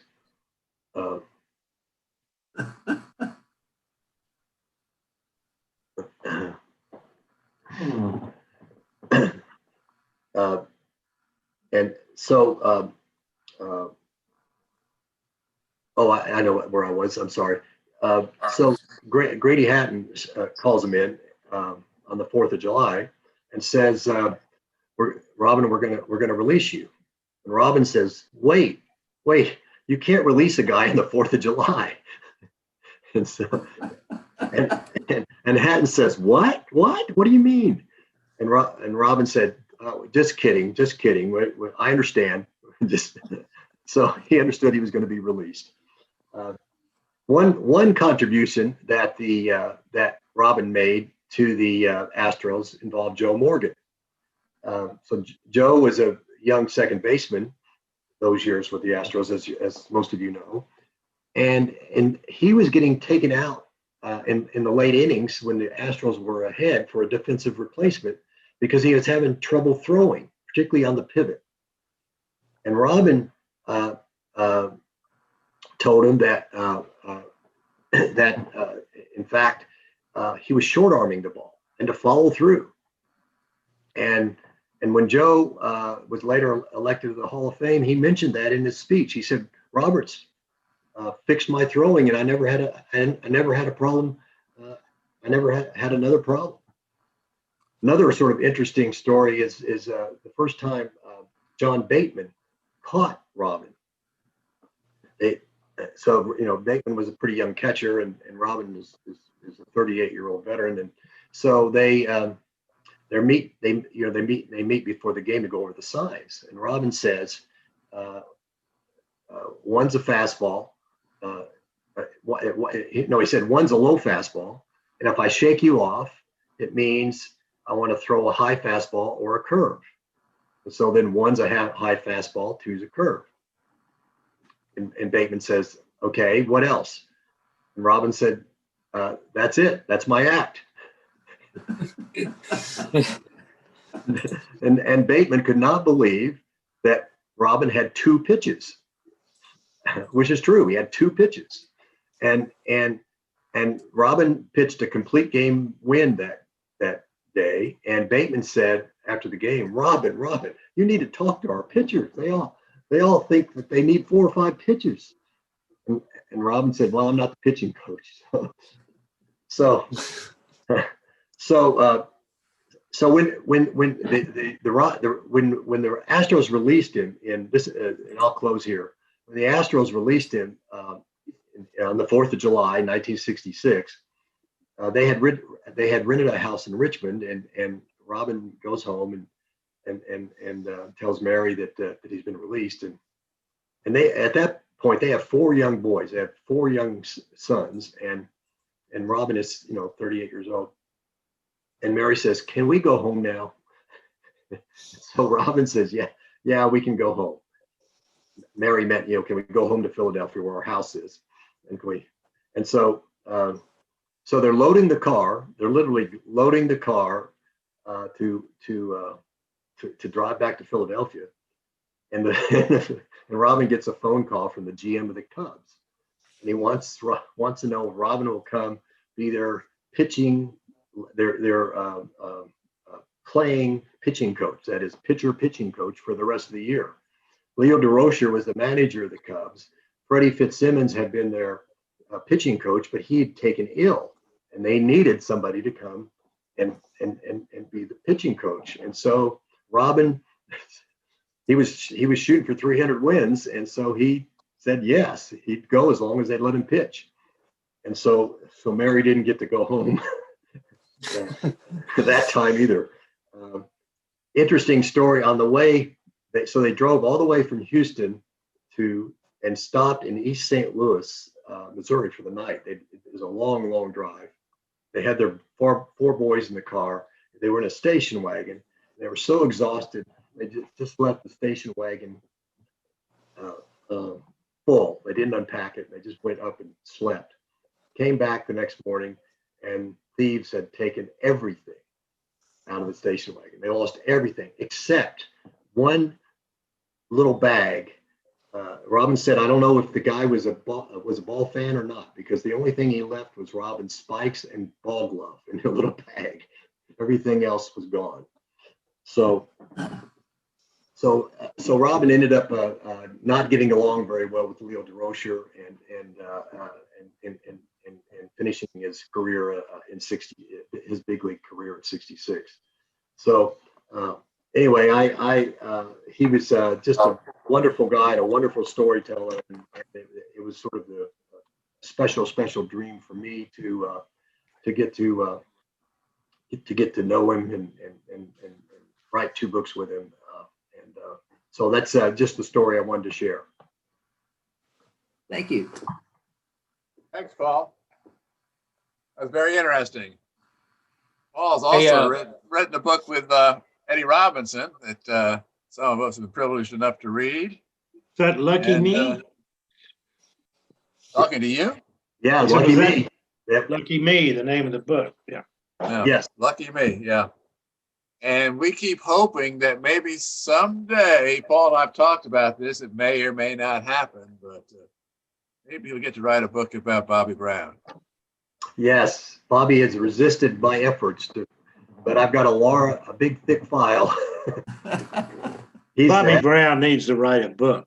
Yeah, he really does. And thank you, Paul. I've heard Eddie Robinson talk twice and tell some really good stories. For those of you who don't know Eddie, he played for 7 of the 8 American League teams at the time. And a tie-in, he was the White Sox career home run leader, single season, 29 home runs until Mike Vance's Dick Allen came along and broke his Chicago record. I think Jim Tomey might hold it now. But Bobby Brown's got some great stories, and he's the oldest living World Series champion, right? He played for the 47 Yankees.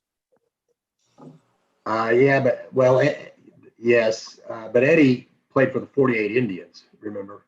World Series champions, too. So, yes. So Eddie's older than Bobby. Yeah. One of my thrills was that Paul made it possible for me to have dinner here in Houston with Bobby Brown and Eddie Robinson, and we're sitting around the table at the Ritz during the convention, and I'm sitting next to Bobby, and I'm kind of like starstruck, just like you were with your hero, Robin. And so I'm sitting next to him, and I couldn't think of anything to say, and then I said, Bobby, I bet you're pretty pleased that they're retiring your Yankee uniform number. And he looked at me and he says, what are you talking about? I said, they just announced they're retiring number 6. That's the number you wore. He said, yeah, but I think somebody else has worn it since, some guy named Joe Torre.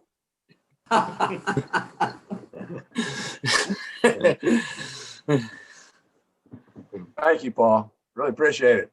Say, Paul, thank you for that. I grew up in Philly. In fact, these 2 presentations tonight definitely brought back memories. I was a senior in high school in the fall of '64 when Richie Allen in Philly at the time, season was coming to an end, and Gene Mauch and the Phillies did not win the pennant. And everything went for the Phillies that year, except in late September. You know, bunting through the perfect game on Father's Day And they had a great right fielder named Johnny Callison who hit the home run to win the All-Star game for the National League. And of course, they had the Rookie of the Year, Richie Allen, at third base. So that was a very interesting presentation. And then the story about Robin Roberts. Well, when I was a very young boy, the first game my father took me to at Connie Mack Stadium was to see Robin Roberts pitch. You don't forget that stuff. Don't forget it. Great memories. Hey, Bob, As you met some of his teammates and so forth, did you ever hook up with Richie Ashburn? Yes. That team? I spent a lot of time with Richie. And in fact, to interview Richie, the first time I drove down to Houston and stayed at the Galleria because he was broadcasting for the Phillies, but still for the Phillies, and they were playing the Astros. So that was the closest way I could get to him and interview him. So I interviewed him for the Whiz Kids book, and he was really helpful. He's such a smart, glib guy.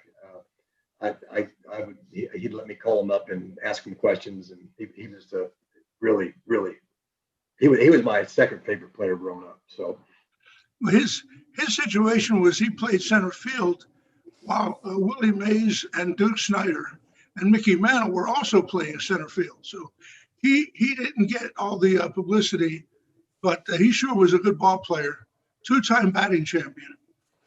And Didn't hit quite as many home runs though, Lou. He was an old-timer. Did he finish up with the Mets? He did, 62 Mets. Yeah, he did. Yeah. The original Mets, Richie Ashburn hit 306. Oh. Lost 120 games, yeah. Well, I noticed in passing that you had on the front cover of the Whiz Kids book the name James Michener. How did you get him involved with the project?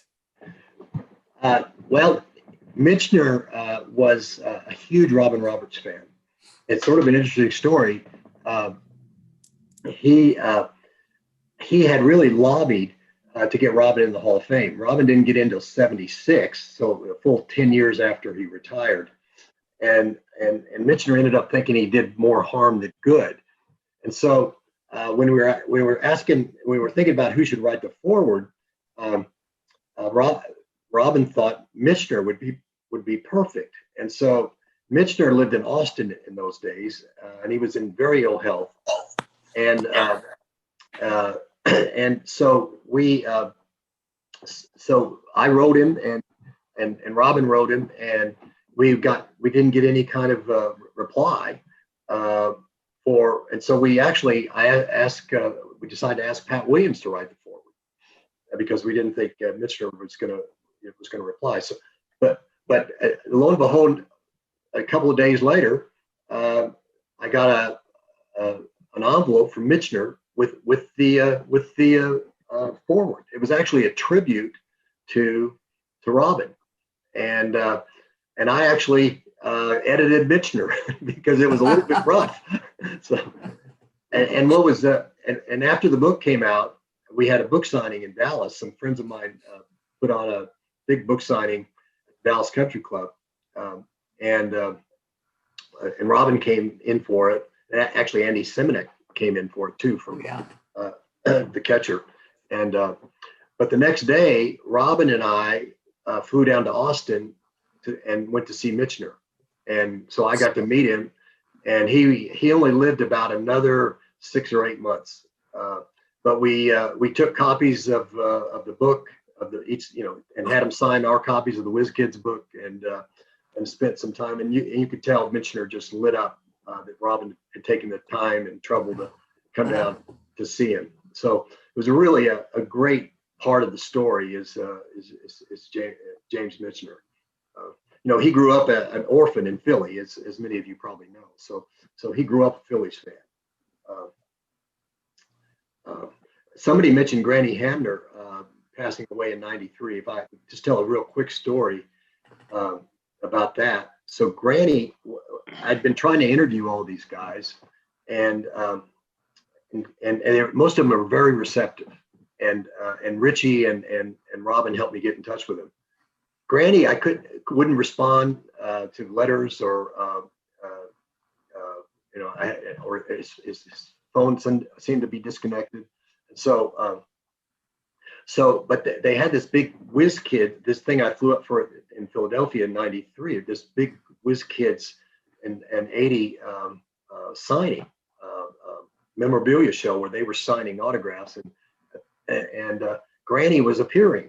And so, so I met Granny. They had a dinner for everybody, and I met Granny the night before the night before he was supposed to sign. And Robin and some of the other guys, said, you need to talk to Paul. We're really doing the Whiz Kids book. You need to talk to him. And so Granny said, okay, yeah, I'll talk to him. And so he said, just come to my hotel room. And I think it was at 10 o'clock. And he told me the room and the number. And so I was interviewing Putsy Caballero across town at 9. And so I took the cab quickly across town. And Hammer had said, if I'm not in my room, I'll be in the coffee shop. So I get over there a few minutes before 10 to his hotel, and I call the house phone, call his room, no answer. So I go to the coffee shop, no Granny. So I go back and forth, call him again, go back, check the. So finally, for some reason, I actually remembered his room number.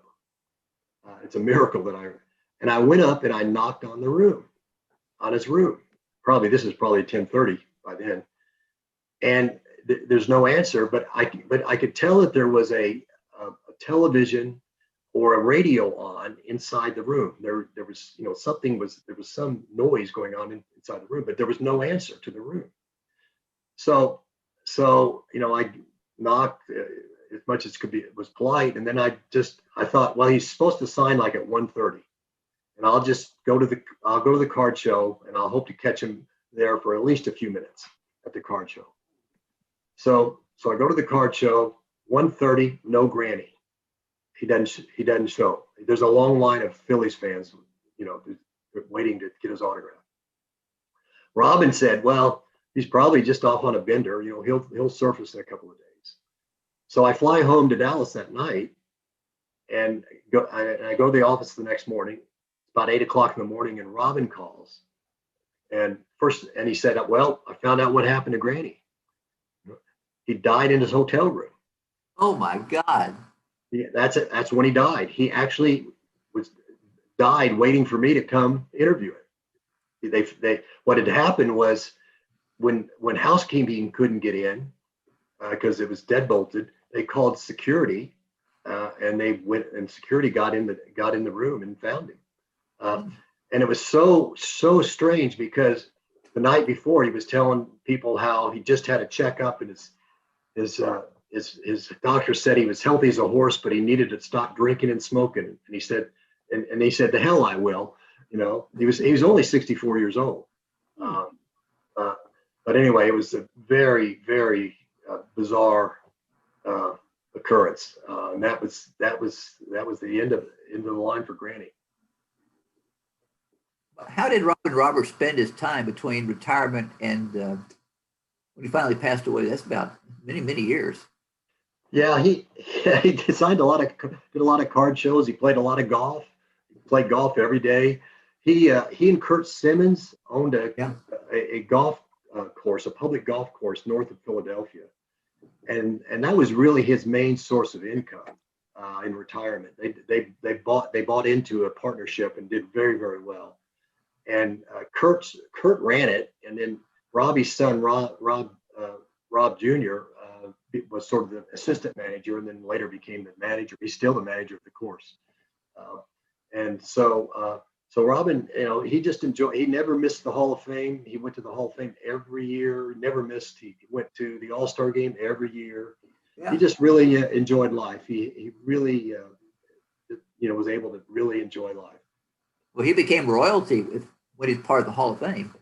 Yeah, he did. And they in '98 he invited me. I got to go to the Hall of Fame weekend with him and his family in '98.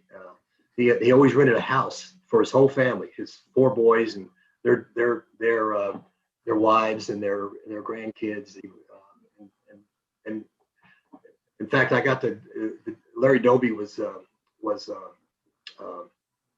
inducted that year, and he played golf with Robin that morning of the induction. And I drove Robin's cart. I didn't play, but I drove Robin's cart. So I got to hang around with Larry Doby the day he was inducted. So I just had so many incredible, cool experiences. I'm unbelievably fortunate. It's great. I've got a question for you, Paul. I just heard recently you were speaking about the Hall of Fame and how he supported himself, that the Hall of Fame is kind of a co-op and that everyone that is a member there while they're living gets a share of the profits.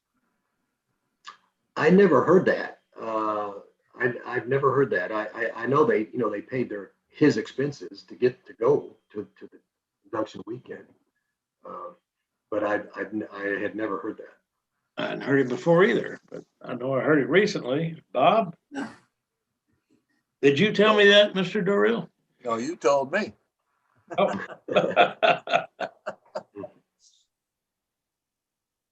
Well, maybe Tal knows. He's still on the Hall of Fame committee, or are you? That was 4 or 5 years ago when I served, and I've changed the routine now, and the formation of the committees and things that certain veterans committees review come up now only every 4 or 5 years. So I don't know whether I'll be serving again or not. In answer to your question, I've never heard that about any participation or sharing in any of the proceeds. Paul, could you maybe just talk about Robin Roberts' pitching style and if he talked about his approach to pitching or the details on that? Yeah, there's a funny story about that. When Ashburn did the Phillies games forever, 30 some years, and one day in the late 60s, Ashburn called Robin up and said, and this is after Robin had retired, like 68, I think, or 67, probably. And Richie said to Robin, "I saw you pitch last night." And Robin said, "What?" He said, "Yeah, I saw you pitch. The Mets have this young pitcher, Tom Seaver, and he throws just like you." It was the drop and drive delivery, and it really was. They were very, very similar. So he had a very fluid motion. His rise to the big leagues was remarkable. I didn't get into this a whole lot, but he was a basketball player and played baseball sort of as a second sport in high school, and went to Michigan State to play basketball. And he in the spring, he was bored. He decided to go out for the baseball team. And the coach said, "What do you play?" And Robin said, "Well, what do you need?" And he said, "Well, I need pitchers." And Robin said, "Well, I'm a pitcher," although he'd barely pitched in high school. Yeah. And so he didn't do very well the first year, but he went to Vermont to play for Ray Fisher in the old semi-pro Northern League that had a lot of collegians. And that's where he developed. And that's where, and so from that time that in 46, where the Michigan State coach said, "I need pitchers," 2 years later, Roberts was in the big leagues. In 48, he broke into the big leagues. That's how fast he really developed in Vermont in the summer under Ray Fisher. But he had a very fluid delivery. He really had great control. He had a good fastball, but it wasn't really. I mean, it really wasn't overpowering in the sense of high 90s or anything. But he had great control, and his curve was mediocre, and his fastball had a hop on it, and so he was a fly ball pitcher. Ashburn led the National League in putouts for years because Roberts threw so many fly balls. He also, threw a lot of fly balls that went beyond the fence. So but mostly those home runs were with nobody on. He had the ability to reach back and get something extra, in tight spots in late games. he sort of changed his view about complete games. When I first got to know him, he thought, well, the game's 9 innings, right? So you're supposed to pitch 9 innings. That's how long the game is. But he really actually sort of came around in later years to sort of understanding more about the role of specialists in the relief. And I think a lot of that had to, he coached Tony Fossis in college at South Florida. If you remember, Tony Fossis was a little left-handed relief pitcher who probably pitched in the big leagues till he was 43 or 44 or something. But he was not, he wasn't. He just had a fluid delivery, and he knew what worked for him, and he made it work, and he could hit the corners and hit the knees, and that's how he succeeded. Actually, Ray Fisher was from Middlebury, Vermont. That's right. That's where I played baseball at Middlebury College. Oh, did you really? Yeah. Yeah. Oh, that's interesting connection. Yeah, he was the Michigan baseball coach for years and years. After he got banned from baseball by Commissioner Landis. I might have to research that story. I don't know that story. I'll tell you. I'll tell it to you. I'll tell it to you. I don't want to bore everybody with that. But one interesting Ray Fisher, Robin Roberts story. So Ray Fisher was was on the 1919 Reds that beat the Black Sox. Right? He was one of the starting pitchers on the 1919 Reds. And so Robin said they were asking him about that and asking how Ray Fisher did. And he said, well, I'll tell you. And Fisher said, well, I'll tell you what, I had to pitch against the only guy that was trying. So he pitched against Dickie Kerr. Oh my. So they could tell. Well, that's after the fact. I'm not sure. Oh, yeah. Good stories. Good stories, Paul. Thank you so much. Okay, well, thank you for having me. We'll have to have you back again anytime. You're welcome. I'd love to talk about Eddie sometime.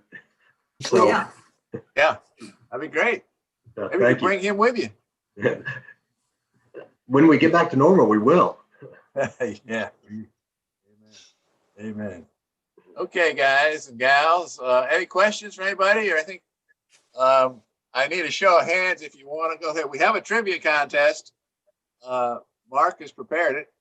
How many folks want to go ahead with trivia, which will take another 15 minutes? Yeah, let's go ahead. Yes. Okay. Mark? Bob, Yeah, I'm going to sign off. I've got dinner waiting, so thank you very much. Thank you, Paul. Thank you. Mark Warnick. There Is he that is. a quorum? Do we have a quorum? How many people do you need for a trivia contest? I think we got more than you think.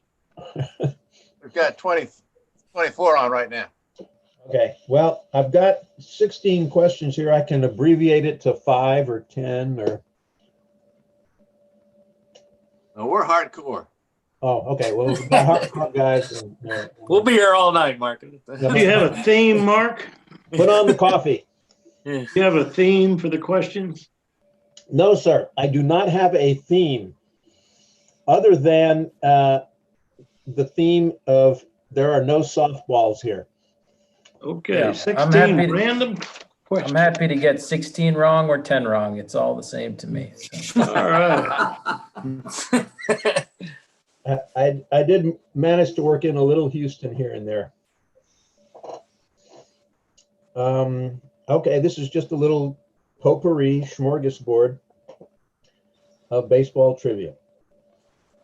Number one. Hopefully everybody has a pen and paper. Since 1968, 10 pitchers have won 25 or more games in a season.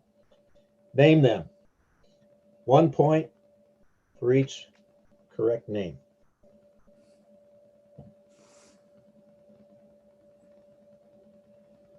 $25 or more. It's 68? No. 10 pitchers have won 25 or more games since 1968. since you're all in my age group, I guess this one will be easy.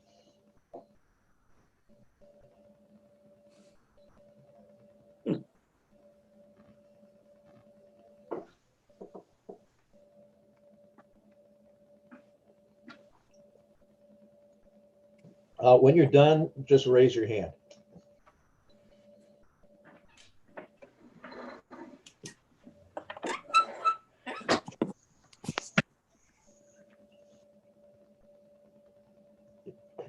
What's a good time limit for something like this? 3 minutes, 5 minutes? Well, I'm stuck at 5, so that's pretty good. Okay, let's move along. Number 2, what pitcher yielded Jose Altuve's first major league home run? The name of the pitcher who gave up Jose Altuve's first major league home run for 10 points.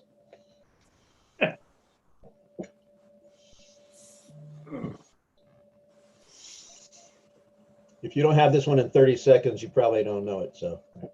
Okay.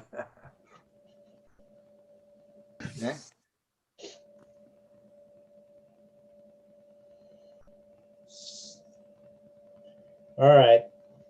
Number 3. This one's tough.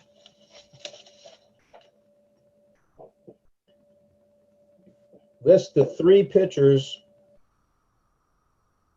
minimum 3,500 plate appearances against with the lowest slugging average against them in Major League history.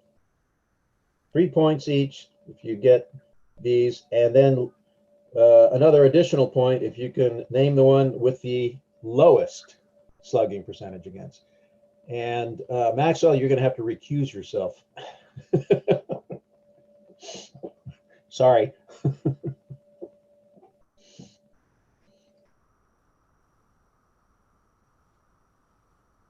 So they had to face at least 3,500 batters. Yes.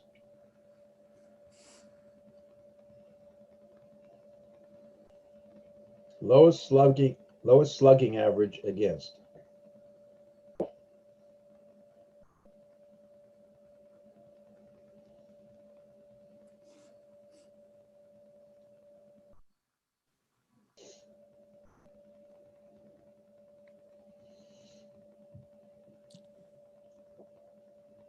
Okay.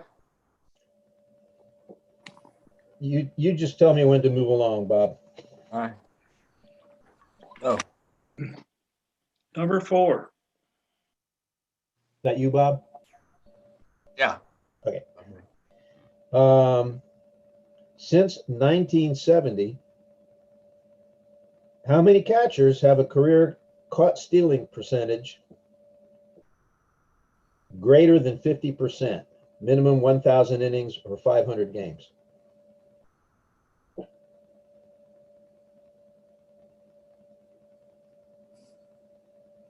$10 points.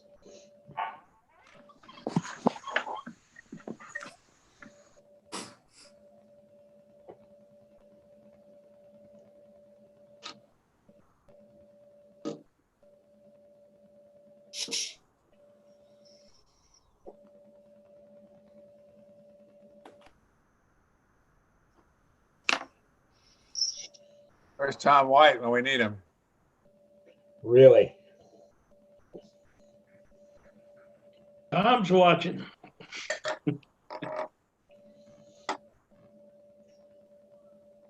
Number 5. Number 5. What major league team holds the one-season record for yielding the fewest runs per game in their home park, earned or unearned?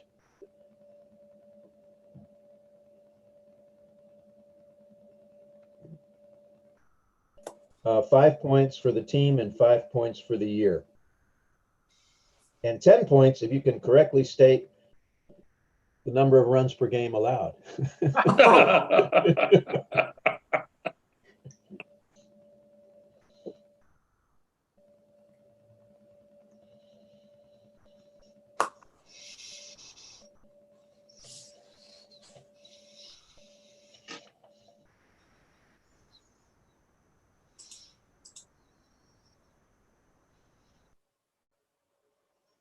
Next. Number 6, broadcaster trivia, as in I got it from a broadcaster. In the past 107 years, only 2 teams have produced 7 doubles in a game for 3 consecutive games. One of those teams accomplished the feat in 2017. The other team did it in 1999. 5 points each for the 2 teams.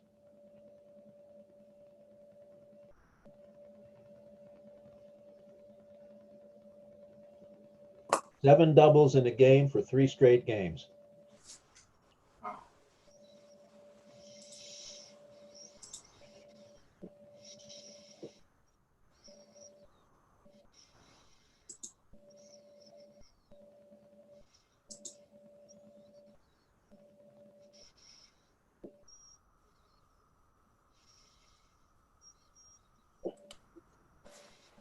That one was too easy. Next. Well, there was a big hint there. Number 7. Name the top 2 pitchers since 1928 to have the most complete 1-0 wins. 5 points each. Most complete game 1-0 wins since 1928. Top 2.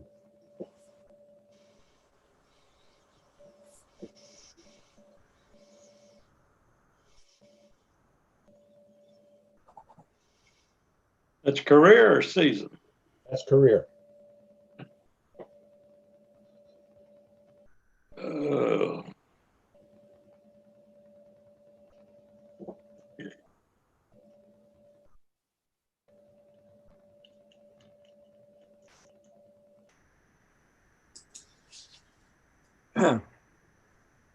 Go ahead. Number 8. The last 4 pitchers to go 14 innings in a start, all played for the same team in the same year. And this is really an easy one if you know your baseball. Name the pitchers, the team, and the year. 2 points for each correctly named pitcher, 1 point for the team, and 1 for the year. Did you repeat the question? The last 4 pitchers to go 14 innings in a start, all played for the same team in the same year. Name the pitchers, the team, and the year.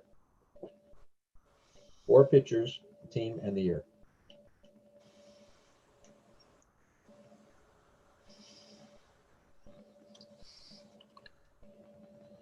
Want a hint?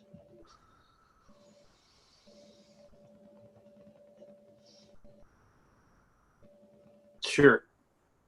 What was Billy Martin? One of the things Billy Martin was famous for.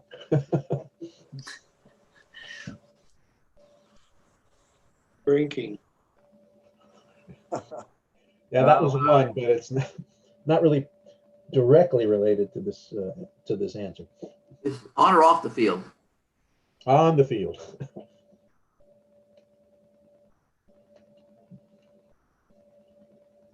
Okay, next. Moving right along. Okay, let's see. Number 9.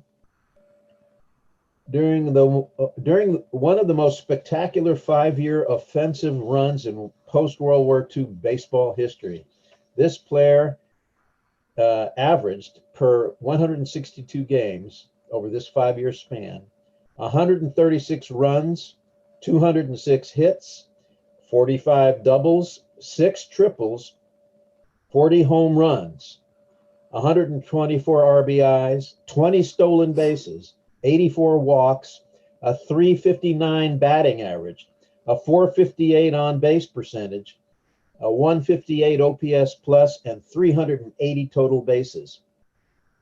Who is he? 10 points. Repeat that?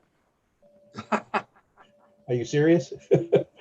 Yeah, post World War II with a 359 average for 5 years. Yeah. And how many home runs? 40.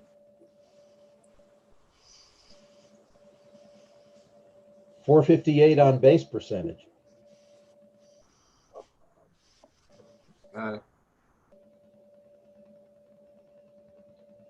5 straight years.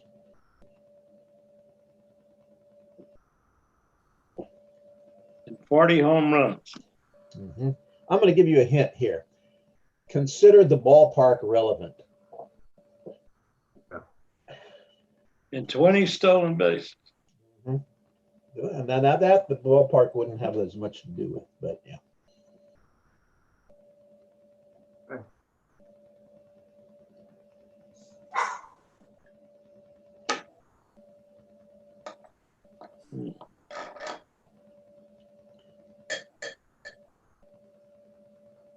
Go ahead. No, you don't.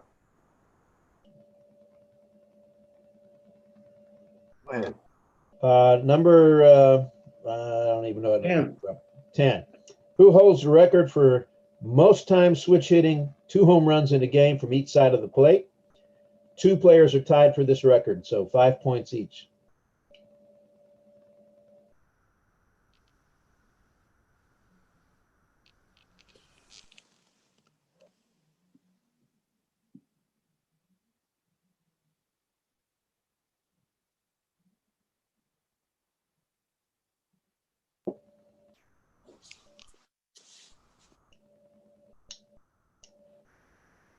I'll give you a hint. At one time or another in their careers, they both played for the New York Yankees. And neither is named Mickey Mantle. Oh, well.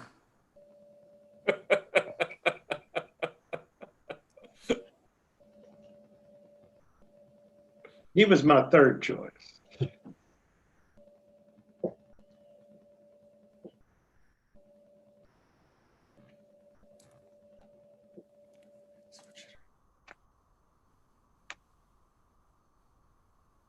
Number 11. All right, number 11. 3 players have homered from both sides of the plate in the postseason. One of the 3 did it twice. 5 points each. 10 points for naming the player who did it twice. 5 points each for the other 2.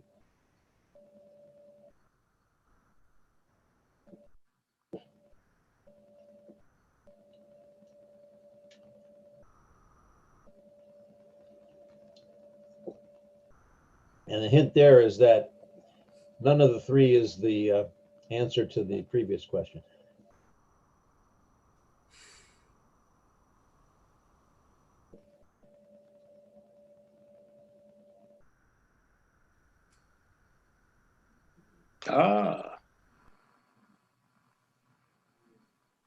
Don't look it up. Max, you still with us? Right here. Okay. By Bob Stevens. What? 12. Okay. Let's see. 12. Only 2 players in all of Major League Baseball history had a 40 home run, 30 stolen base season at least twice in their careers. Who are they? 5 points each. 40 homers, 30 stolen bases twice in their careers.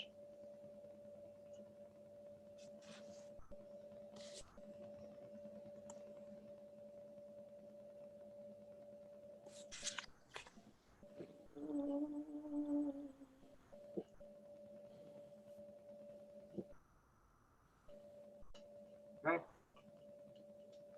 13. 13.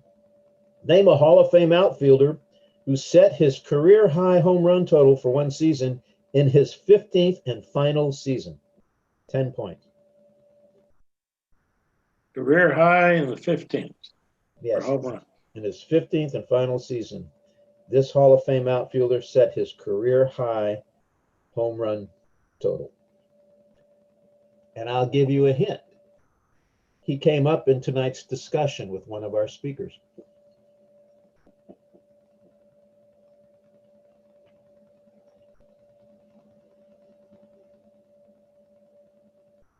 Is Dick Allen in the Hall of Fame?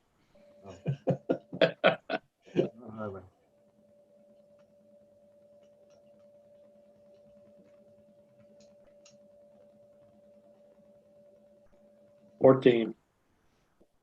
Number 14. Okay, this one's kind of long, but you need all the details. He had a tremendous arm. He led his league in assists at least 3 times. He also threw out 3 runners at first base from right field after what should have been singles. He pitched one time and had a perfect inning versus the Mets, striking out Howard Johnson. He homered 3 times in his career off Randy Johnson, twice in Johnson's debut game. He was an all-star and top 25 MVP finisher in 1985.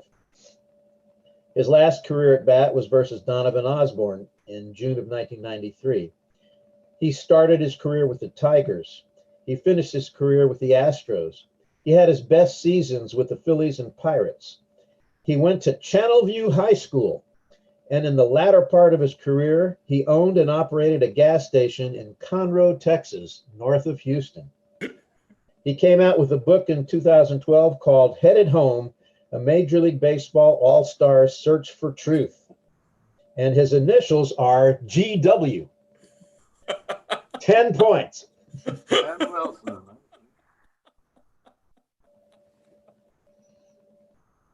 Okay. No, it's not you, Max. No, it's not me. My initials are GW.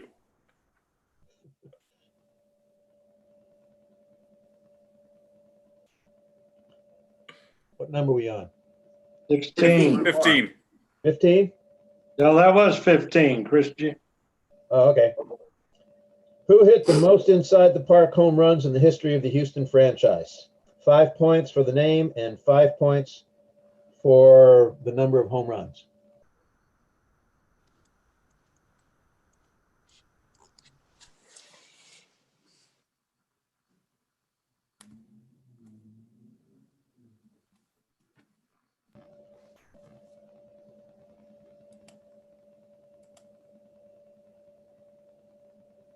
Mark, I think you used every one of those books behind you. Look up these answers. I have a bonus question if you want it. Sure, why not? In a July 19th, 1973 exhibition game in the Astrodome between the Detroit Tigers and the Houston Astros, this player led off and played first base for the Astros. He went 1 for 1 with a line drive single to right and a walk in his only 2 at-bats. He also made a couple of nifty fielding plays at first, backhanding a throw in the dirt from shortstop Roger Metzger to retire a batter, and leaning over the railing to snare a towering foul ball. He made no errors in the game. Professionally, he was not a baseball player, and this was the only time he ever appeared in a major league game, exhibition or otherwise. But he was a celebrity, much better known as a comedian. 10 points.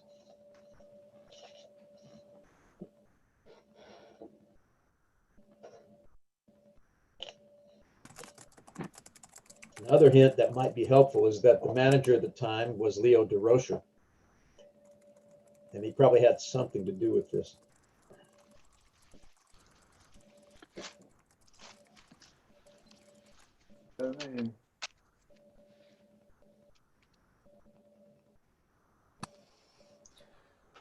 Okay, let's go through them. Let's see what you got. All right. Number 1. Was that the one with the 10 pitchers? Yeah. Yeah.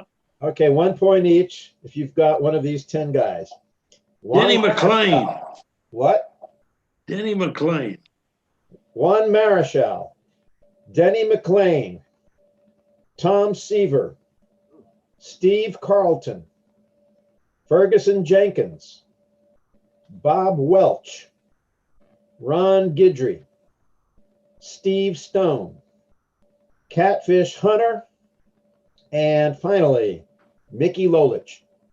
Add them up. Who got the first, Jose Altuve's first major league home run? So who were they again, Mark? I had to Juan write down all the Marichal. ones I didn't have. Juan Marichal, Denny McLean, Tom Seaver, Steve Carlton, Ferguson Jenkins, Bob Welch, Ron Guidry, Steve Stone, Catfish Hunter, and Mickey Lolich. Good.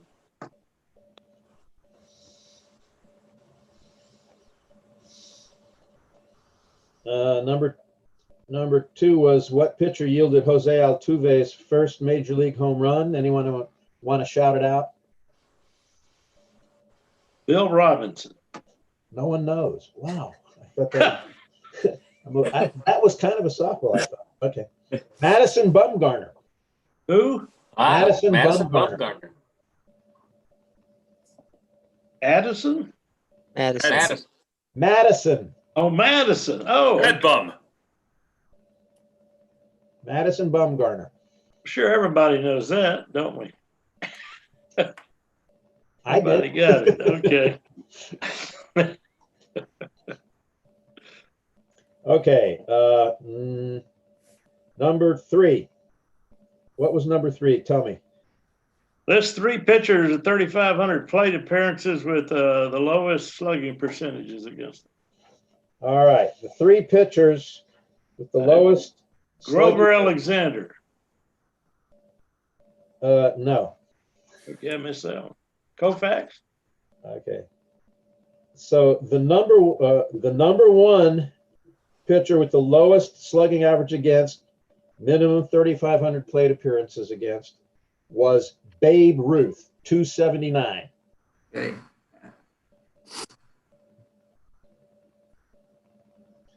You know, to the extent that we have those records from those days. Yeah.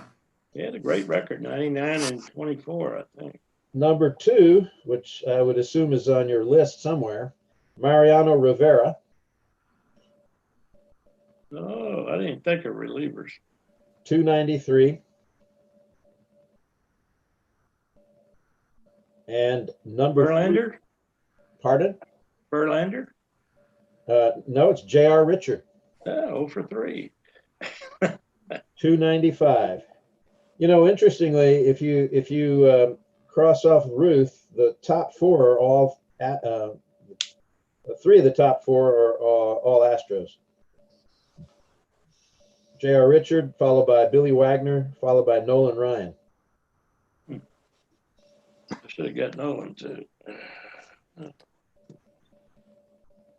You know, going back to Altuve question, it was a weird question because it was his first home run was an inside the park home run. Right. Against Madison Bumgarner. That's the only thing I remember about that question. And I just double checked. So if I said something, I wouldn't sound dumb. So I double checked to make sure it wasn't inside the park homer. Yeah, I meant to mention that, and I didn't think about it. No, it's okay. What's the next question? 1970 catchers that have thrown out over 50% of the batters. Ah, yes. Okay. How many of you said 0? I was torn between 0 and Johnny Bench, but I don't recall any.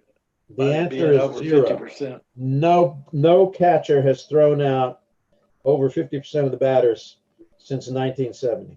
Because it seems like the leaders are usually around 43%, somewhere in there. My informal search suggested that the leader in that span was Ivan Rodriguez, and he was a little over 45%.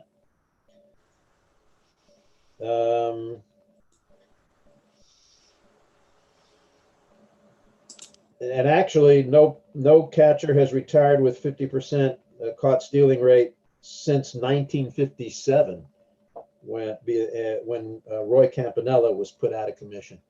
He retired with a 57%, and that is the major league record. And you have the major league team with the fewest runs in their home park. Okay, and how many of you? Okay, 59 White Sox?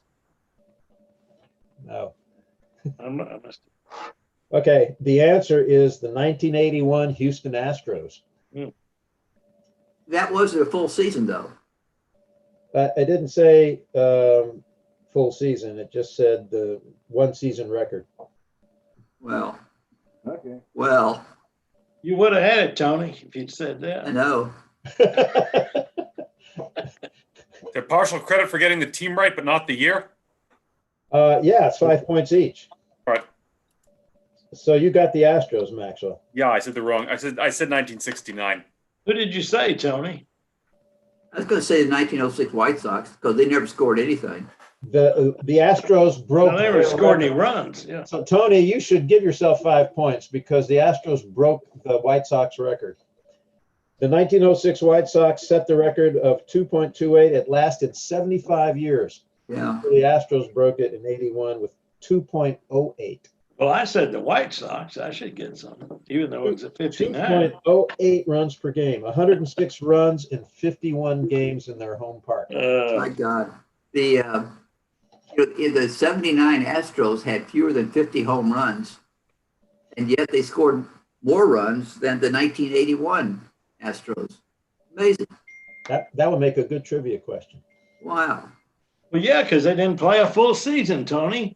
Which the Astros? Which one?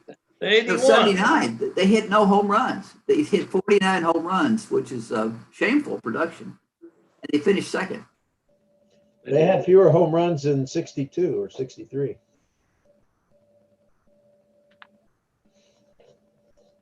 Not true. 7 doubles in 3 games in a row. Okay, that's a tough one. I think you're both the Astros. Well, that's correct. Yes, they did it in 2017. That was kind of a little giveaway there. And the other team was the 1999 Diamondbacks. Astros. Cleveland Indians. Oh.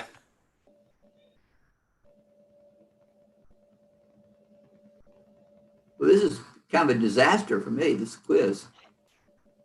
It's not over yet. Keep plugging.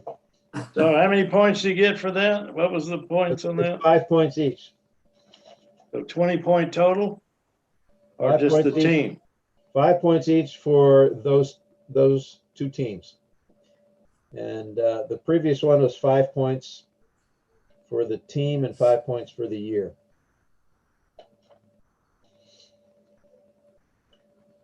All right, I caught up. 2 pitchers with most 1-0 games since 28.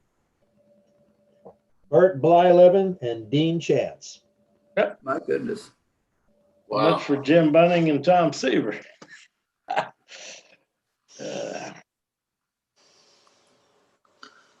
How many got one of them? Nope. Nope. No one got one of them. Wow. Nope. Okay. 14 innings in the start. 4 pitchers on the same team. Yeah. Billy Martin was famous for Pitching a pop-up. overextending the arms of his starting pitchers in what year? Oh, Oakland A's. 1980 Oakland A's, yes. Does that help? But eliminates the 70 Orioles. Now you just have to remember the 4 starters. It's kind of remarkable that each of them went 14 innings in a start that year.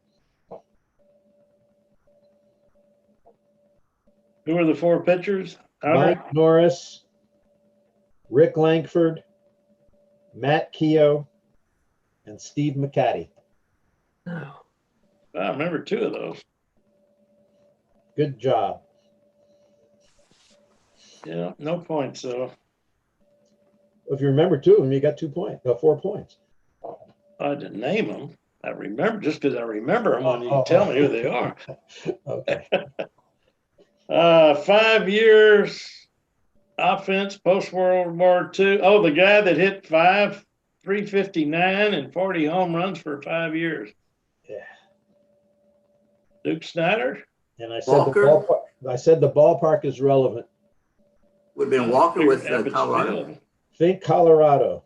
Think 97 to 01. Oh, that was either Larry Walker or Todd Helton. That's Larry Walker. Oh, okay. No points. How many got it? Larry Walker. Here. We got Tony. Good job. Tony had to get it before Yeah. you got the answer now. Next one. Most times switch hitting home runs. What was it? Most times switch hitting home runs from both sides of the plate in the postseason. No, before that one. The next one was the postseason. But switch hitting home runs from both sides of the plate for their career. Eddie Murray and Ruben Sierra. No. Vance Berkman. Neither one of them played for the Yankees. Vance Berkman. Berkman There's the question Berkman is a before. good guess, yes, but it's not correct. Teixeira? Mark Teixeira, Nick Yeah. Swisher. That's number 11. We need number 10. What's 10? You had two switch hitting questions. Most times, switch hitting home runs. From both sides of the plate in their careers. Yeah. Yeah, And that's who was that? Teixeira and Swisher. 14. Wow. Swisher? Nick Swisher. Wow. Believe it or not. And then you have 3 in the postseason. One did it twice. I'm assuming one's Mantle. Mantle is not one of them. There's the postseason switch hitters. Right. You know, Murray even and- two homers Murray in and the game a number of Caminetti? times you'd think maybe, you know, I would swear he did it from both sides of the plate in 1960. I'm going to double check that one. One of them, Eddie Murray. No. What I have here. Ken Caminetti? No. Chipper Jones and Milton Bradley did it once each. Oh, my heavens. That makes sense. The guy who did Milton it. Bradley. Oh, man. Did anyone think of Bernie Williams? No. I thought he was just a left-hander. Really?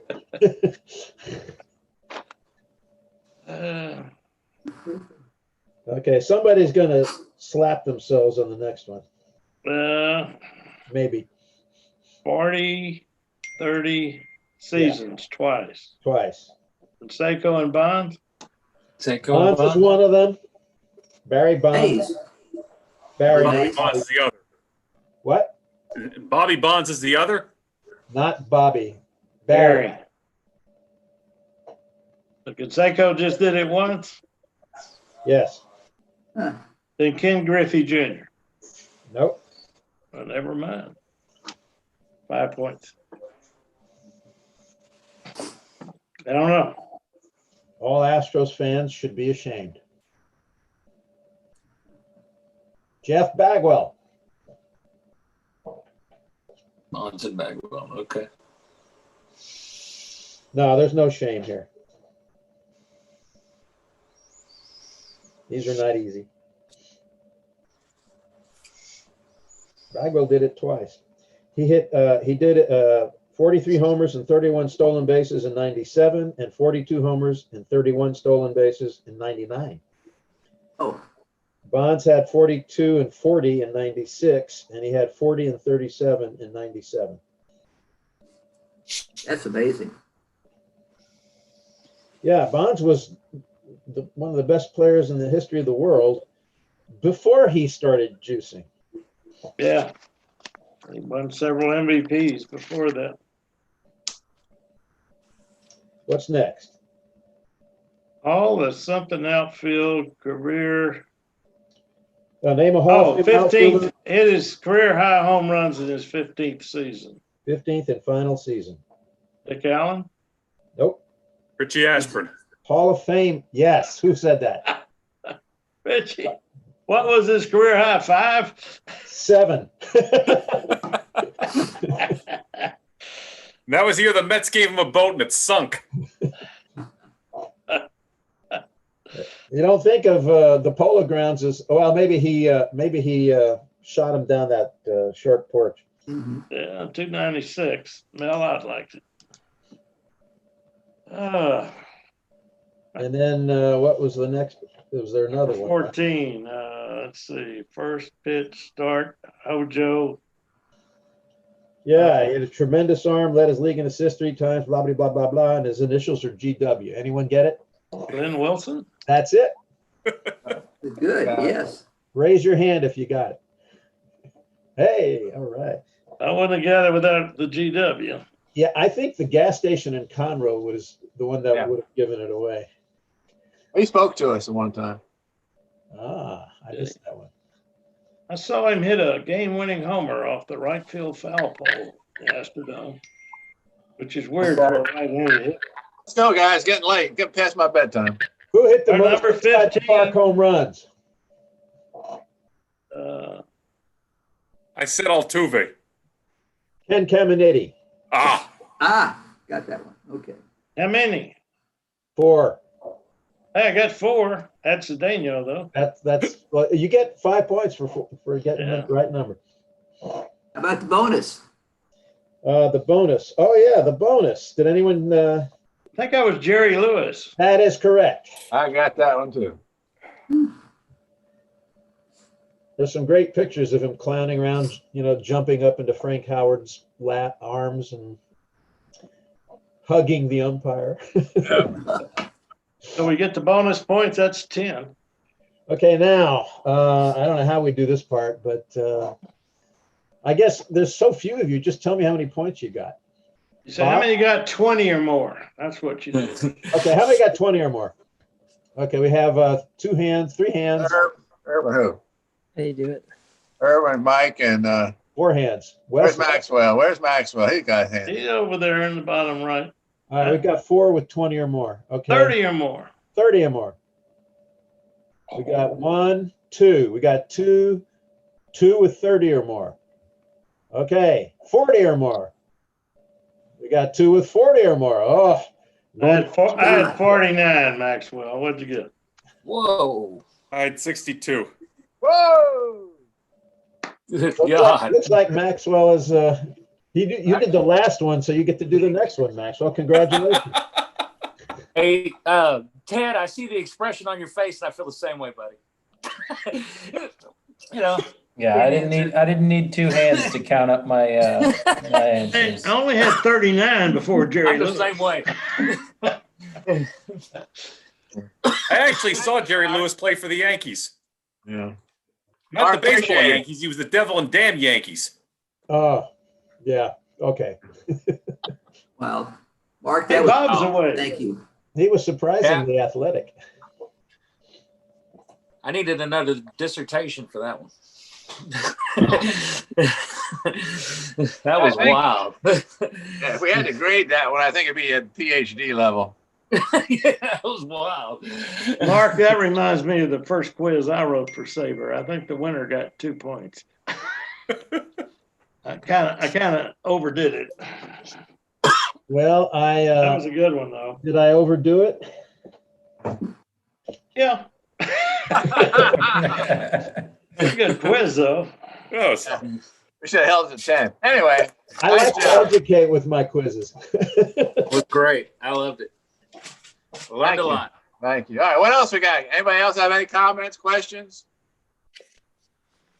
December will be the second week instead of the third week. Second week. Oh, Bob, I have something. Yeah. I'm sorry. The website has been transitioned over. So, Bob, I probably need a new president's message from you.